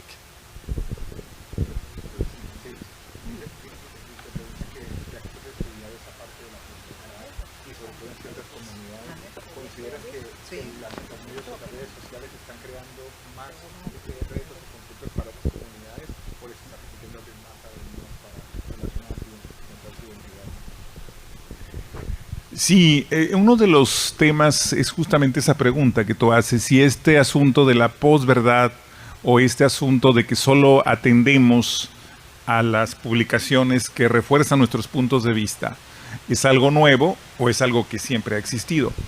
En mi caso, lo respondo como historiador, yo creo que estas posturas siempre las tuvimos, ¿no? Y siempre hubo los estados nacionales escribieron la memoria de sus estados-nación, evidentemente, ¿no? Hay un libro magnífico que escribió sobre Estados Unidos, que escribió Lincoln, Margaret Jacob, y que se llama La verdad sobre la historia, que es magnífico sobre cómo se hace esto, ¿no? Cómo ciertas élites norteamericanas blancas, masculinas, escribieron la historia de los Estados Unidos, ¿no? Okay, so yes, that is actually the central question that he's inquiry researching, which is how the post-truth or social media either encourages or affects the building or the search for that sense of community and so on. And he says that is actually, he considers that it's not a new phenomena. It has happened throughout history. Particularly, he mentions the moments in which there was a nation-state building. The elites were part of the forming of these narratives that became then popular through the socialization. And then he mentions one book in which, The Truth About History, in which that deals exactly with the formation of these narratives by Ligon and Jacobs. Okay, great. So, no, please, I'm sorry. No, we can move on. No, I just, because what you were saying is so, I think it's fascinating in the sense that, science tend to get into these changes, these big changes earlier than the culture in itself. So, as you say, these have been talked about for a very long time. But what is happening, I think it is that society is now kind of absorbing something that have been studied already, which is what you say, the post-truth era, and other phenomena as also the relativization of values. The science already had found we are for I don't know how long, the theory of relativity, the quantum mathematics that are completely putting in question what is truth, what is reality, and if we bring that to the media, what is objectivity? So it is. So I think at the bottom of that, I'm agreeing with you. At the bottom of these phenomena that we are seeing in social media, it's actually a comprehensive societal change that is reflected in this way here, but it's reflected in many other ways, one way or the other. So I just wanted to note that, and we can go in more detail on that, but I just, what you mentioned was so very interesting. Okay, I'm curious, how would you portray fake news in your area of expertise, maybe in the universities, maybe, in journalism, and what, in your opinion, has been misrepresented? Rose, can you read the question? Sure. How would you portray fake news in your area of expertise? What, in your opinion, has been misrepresented? Well, I think fake news is also part of the whole scheme of things that we're talking about. When you have a system, and also back to Olivia's point, where basically it's a whole change of values, of the way society behaves, of how information is being spread around and analyzed. Fake news, I think, is just a natural result of that. The problem with fake news, I believe, is more than anything is, again, the fact that people do not, I wouldn't say people, that is a very generic word to say, but a lot of people, particularly in the new generations, but even in our generation, don't have either the resources, the means, or the knowledge to analyze what fake news is and make the distinction between real and fake. You really need some tools about it, and Olivia knows this very well. There are even organizations that are now devoted to teach people how to do that, particularly the younger generations. But it's very easy to have fake news spreading around when, to Olivia's point as well, it was a great thing in the beginning when people were able to create their own information. It has become extremely dangerous when people can create their own information and spread misinformation. And to Francois' point, that's exactly what's going on with Russia. Right. So how are you going to stop that, and how are you going to fight that? That is a gigantic monster for traditional media and even for alternative media to fight when you have this whole movement that kind of takes over the way people are perceiving and the way people are processing information about a specific event. Even in China now, the propaganda they are doing about Ukraine's war and how they are perceiving it in such a different way as we, than us. Very different. In Russia. Sí, quisiera comentar desde la historia, parece ser que las fake news siempre han existido. En el Imperio Romano, cuando estaba la batalla, llegaban con el rey y le decían que iba ganando tal bando, y el otro decía que iba ganando el otro bando, obviamente para tener una ganancia política. Lo nuevo ahora es quizá la masificación de las fake news, porque en aquel tiempo pues afectaban a 10 personas, a 20, a 1000 personas, pero hoy estamos hablando de que somos una aldea global con casi ya 8,000 millones de personas. Entonces eso hace mucho más complejo porque las fake news están afectando a muchísimas de personas y al mismo tiempo. Entonces eso es lo que hace peligroso el tema. So from a historian point of view, we can see that fake news have always been present throughout history, and Cesar points out the case of the Roman Empire, in which when there were the Roman conquests, both sides would say that they were winning the battle just so they could continue with the conquest enterprises. What has been a pivotal factor, Cesar mentions, is the fact that fake news became massified. There is a massification of fake news that has made it much more challenging to control and to discern the truth from there. Unlike in other points of history, like the Roman Empire, when those fake news used to affect very, very localized groups of people instead of a whole community or many communities. our news agency, AFP, now has about 120 journalists who are called fact checkers, and now they have a different name for them, because it's not just checking facts, it's also putting a context to all those fake news, and some facts can be true but misinterpreted. And yeah, I think that there will be a point where the medias who are Facebook, Twitter, and TikTok, or whatever, maybe need to be accountable for the links they enable. And when it's obvious fake news, I don't understand why they can just answer, no, we're just here to, you know, to let the freedom as it is, and which is not true, because they do choose what they show you or not. And I'm thinking in the future we might need to ask them to be accountable for all these news they are spreading. I just want to add, I also think it has to do with what people want to believe. And that's the other thing about social media that creates these bubbles or these echo chambers. And because of the algorithms of all these different social media platforms, you will end up seeing only what you want to see. And so obviously that is a way to foster misinformation on steroids, because going back to the Ukraine-Russia example or any other examples that we can think of where one side really wants to believe what they see every day on their social media feeds or whatever media they choose intentionally because they are going to keep feeding their own opinion, right? It's like basically going back and forth in between whatever that media is providing you with and what you really want to see. So that particular media outlet will keep providing you with that. And that, I think, social media is really good at promoting and fostering.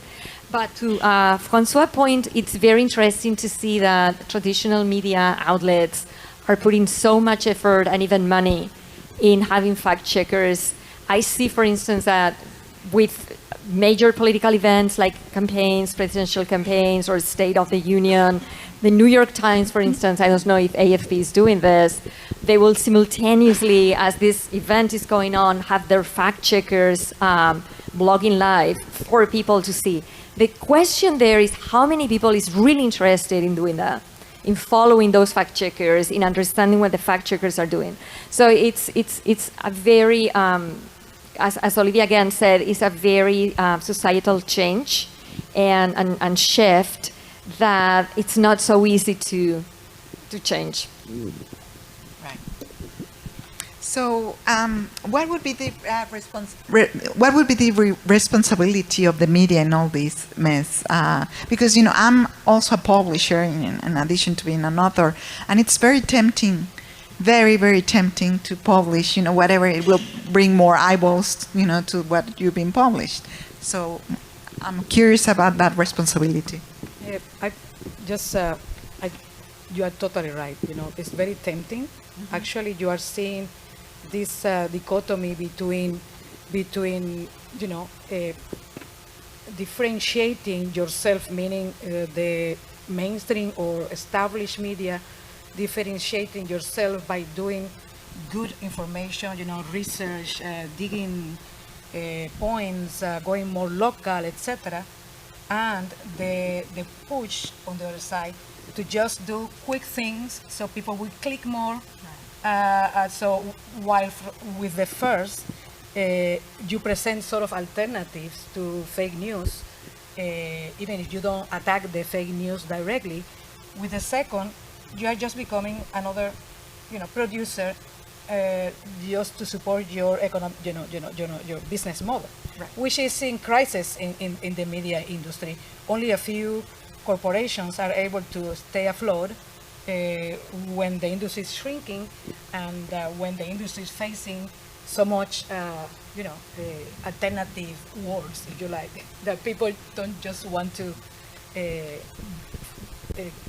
move from. They want to stay in those echo chambers, as you were saying, Aurora. No. Seguramente alguien del público puede recordar esa novela que se llama 1984, ¿no? Donde existía en la novela un ministerio de la verdad que se encargaba justamente de administrar y de gestionar la verdad en el gobierno, ¿no?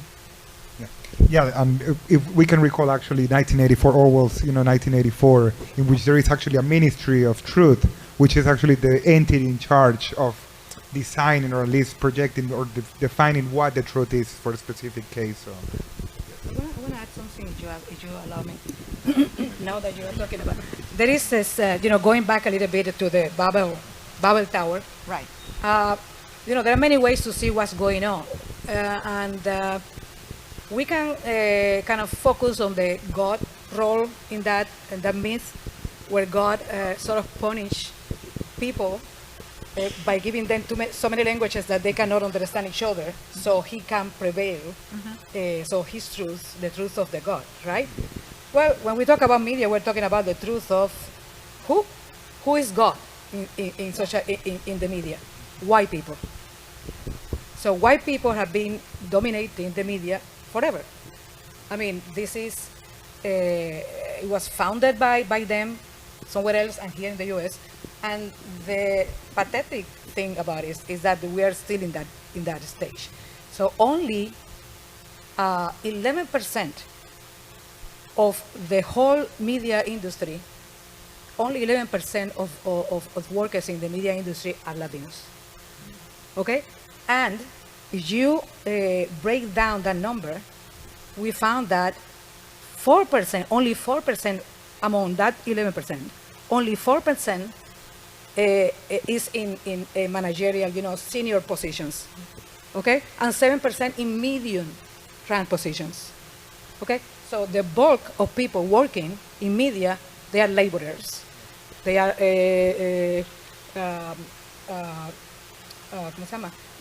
work positions that are the lower end of the spectrum. And this is our information coming from the U.S. Office of Accountability, which is, what I mean is that, if they are saying that, I truly believe that. So when we see that, and that the media is still at that level, there is another way to look at why we are, if we cannot say that is related to fake news, we can say that is related to disinformation, misinformation, manipulation, because objectivity is demonstrated that is unattainable. You always are going to cut reality from yourself. There is no other way. It's scientifically demonstrated that's not possible to do it in any other way. So reality in the U.S. have been cut by the media, dominated by white people from top to bottom. So we have an ecosystem that completely ignored the majority of the society nowadays, or almost, and we are still dealing with those issues. So this is another layer of problems that we are facing in society, right? Well, now that you mentioned that, I think we cannot talk about social media without talking about woke culture, cancellation culture, and that how this has been intertwined also with race. And I would like to hear your opinions in your area of expertise.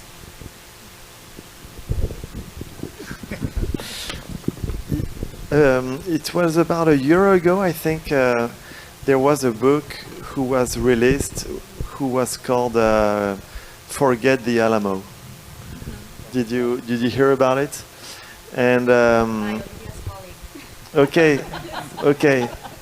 And so the AG of Texas has been fighting against a debate with one of the writers, and I was somehow really surprised that there was not more debate around that book here in Texas.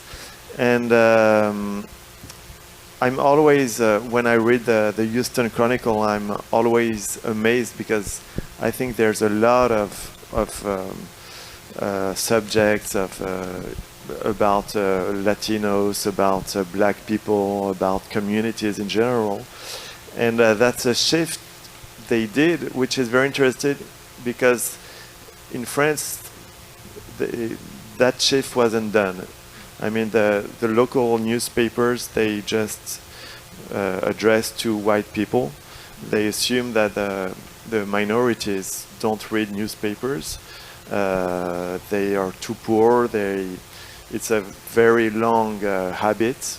So it's by white people for white people, and that's amazing when you see here that an important shift was made. And I know I have conservative friends who don't read the Houston Chronicle anymore, and I'm amazed that this newspaper is indeed talking to this 50% also bicultural community.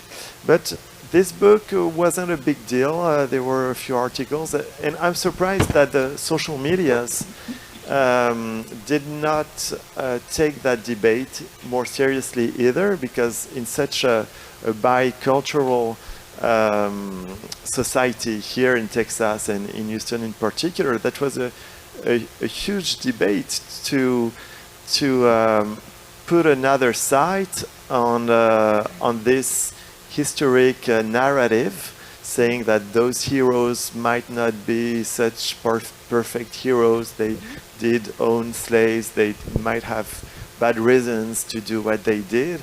I mean, that was such a huge change in the narrative. So I'm surprised, and maybe I would be interested to know what you think about this. Why it didn't become huge on the internet with the Hispanic community saying, hey, maybe we should hear these people, or maybe, yeah, there's something that has not been said before. I think it's because we're not French. I'm not kidding you, I'm serious. But you have a great point. I think part of what's going on through, as I was mentioning before, is that people at the end want to believe what they want to believe. And it's not so much about, I mean, misinformation is everywhere, and lack of information is everywhere, but also maybe a lack of willingness to find that information. So the fact, for instance, that, apparently has been proven already, Facebook particularly had such a weight in the presidential elections in 2000 and when was Trump elected? 16. That gives you an idea. I mean, you would say, wait a minute, are we all stupid or what? Is now Facebook going to dictate what we're going to be voting for? But apparently, yes, that would be the answer. So I have to say, I think this is also part of what's going on in this country. I don't see that so much in Europe. It's like a different way of handling social media. I think it's more about the woke culture, as you said before. But you're right. I mean, it's an interesting point that these things are being published and that they are super researched and, very well fact-checked. And at the end of the day, they don't make such a big splash. And it's an interesting question to say why. Is it because Texans really don't want to know that? They're not interested in really knowing the truth? And that's why I say because we're not French, because I'm sure that in France we'll have made a big splash. But going back to the cancel culture and the woke culture very quickly, I think it's also a way to prove the power of social media as a tool to create groups that actually end up becoming almost like moral dictators on both sides of the aisle. The fact that you have people literally dictating what you are supposed to be thinking, you are supposed to be saying, what you're not supposed to be saying, what you're not supposed to be thinking, and really spreading that through these tools, these platforms, and these ending up having really very serious consequences for people and in people's lives is also a very clear, I think, expression of what we are getting at and what we have become through this kind of thing. Just the fact that someone has $40 billion, like Elon Musk, to buy a platform that he thinks probably he can use to be a very important part of the public opinion and also, have some weight on what's going on in the country and even beyond, that is a very, very important sign of what social media has become too. I just Just because my colleague talked a little bit about something, I would like to point something from the inside of, you mentioned, why did that discussion didn't happen about the book, right? I don't remember exactly, but I can tell you one thing. It's only now that we are having a little bit, maybe 1 or 2 more hires of Latino journalists. I don't want to, knock down my newspaper, because this is a problem all across the country. The New York Times, the Washington Post. It's not unique to Houston, but I am surprised that that we are even doing better than you guys. We just have an opportunity to hire high-level positions in the Chronicle in the last few months, and guess what? No one is Latino. Even though 45% of the population of Houston and 38% of the population of Texas is Latino. So in my newspaper, even though our leaders are conscious about the situation that we are facing, still they had the opportunity to hire people, and there is not one single high-level executive that is Latino in the Chronicle. So I'm glad to see that my problems are not as hard as yours. Yo creo que las batallas por la memoria siempre han estado, pero hoy tienen una particular intensidad y lamentablemente creo que van a seguir durante mucho tiempo, y entonces tenemos la buena noticia que tenemos mucho que hacer en los medios en los que trabajamos, en la prensa, en la academia, en las organizaciones no gubernamentales, para abonar con la mejor intención sobre la verdad, ¿no? Yo creo que ese es el compromiso en el que estamos, pues, más o menos todos, ¿no? Yeah, Cesar is talking about the battle for memory, which is also a battle for truth. It's been a battle that has been ongoing and is still ongoing and has become much more complex because of social media. But it's actually more than just as it is a challenge. Cesar says that it's also an opportunity. It is actually part of the work that from academia, from media and research is what we're all doing, which is find those ways in which we can, solve the issues of the post-truth and conflicts about truth and the battle of memory, which I actually like. Professor, I want to ask a question to you. You just mentioned memory, no? We are gonna kind of find ways to do that. How do you foresee that? How do you imagine that with this fragmentation of society? What memory is it that we are talking about? The memory of who? How we're gonna overcome this mess? If you like. I would like to have your perspective from history. Sí, ese es el problema. Es decir, todas las comunidades quieren que les cuentes su verdad, ¿no? La verdad. Yo vivo en una ciudad que mucho tiempo, en Monterrey, pensó que tenía origen católico, pero ahora hay un resurgimiento de la comunidad judía, y entonces los judíos quieren explicar su verdad, y todavía hay comunidades que no han narrado su verdad. Por ejemplo, la comunidad negra en Monterrey jamás allá podemos decir negro sin problema, no se ha explicado. Entonces eso es el problema. En Monterrey tenemos, digamos, unas 3 o 4 identidades, pero aquí son decenas. Entonces ese es el problema que tenemos.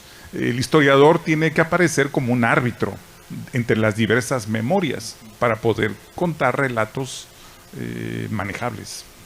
That is actually the crux of the problem, which is that every community wants to tell their own story. And Cesar mentions the example of Monterrey, which has been built on a history of being a Catholic city. However, there has been a renaissance in the research for memory, and there has been noted that there is a strong history of a Jewish community or a Jewish identity in the city. And the same thing is happening right now, for example, with Black Mexicans, which have been, or blacks in Monterrey, which have been an erased community. So that is actually part of the challenge, and the role of the historian as an arbiter of the truth or memory, or a referee of the truth of memory, which is how to be able to be a vehicle of those communities to tell their memory, their history. Is there someone that would like to make a comment or a question? Or Should we? Well, thank you so much. Thank you, the French Consulate, for this special night. We thank you, all of you who stayed until this late, and hope, we do, a next round next year. Thank you.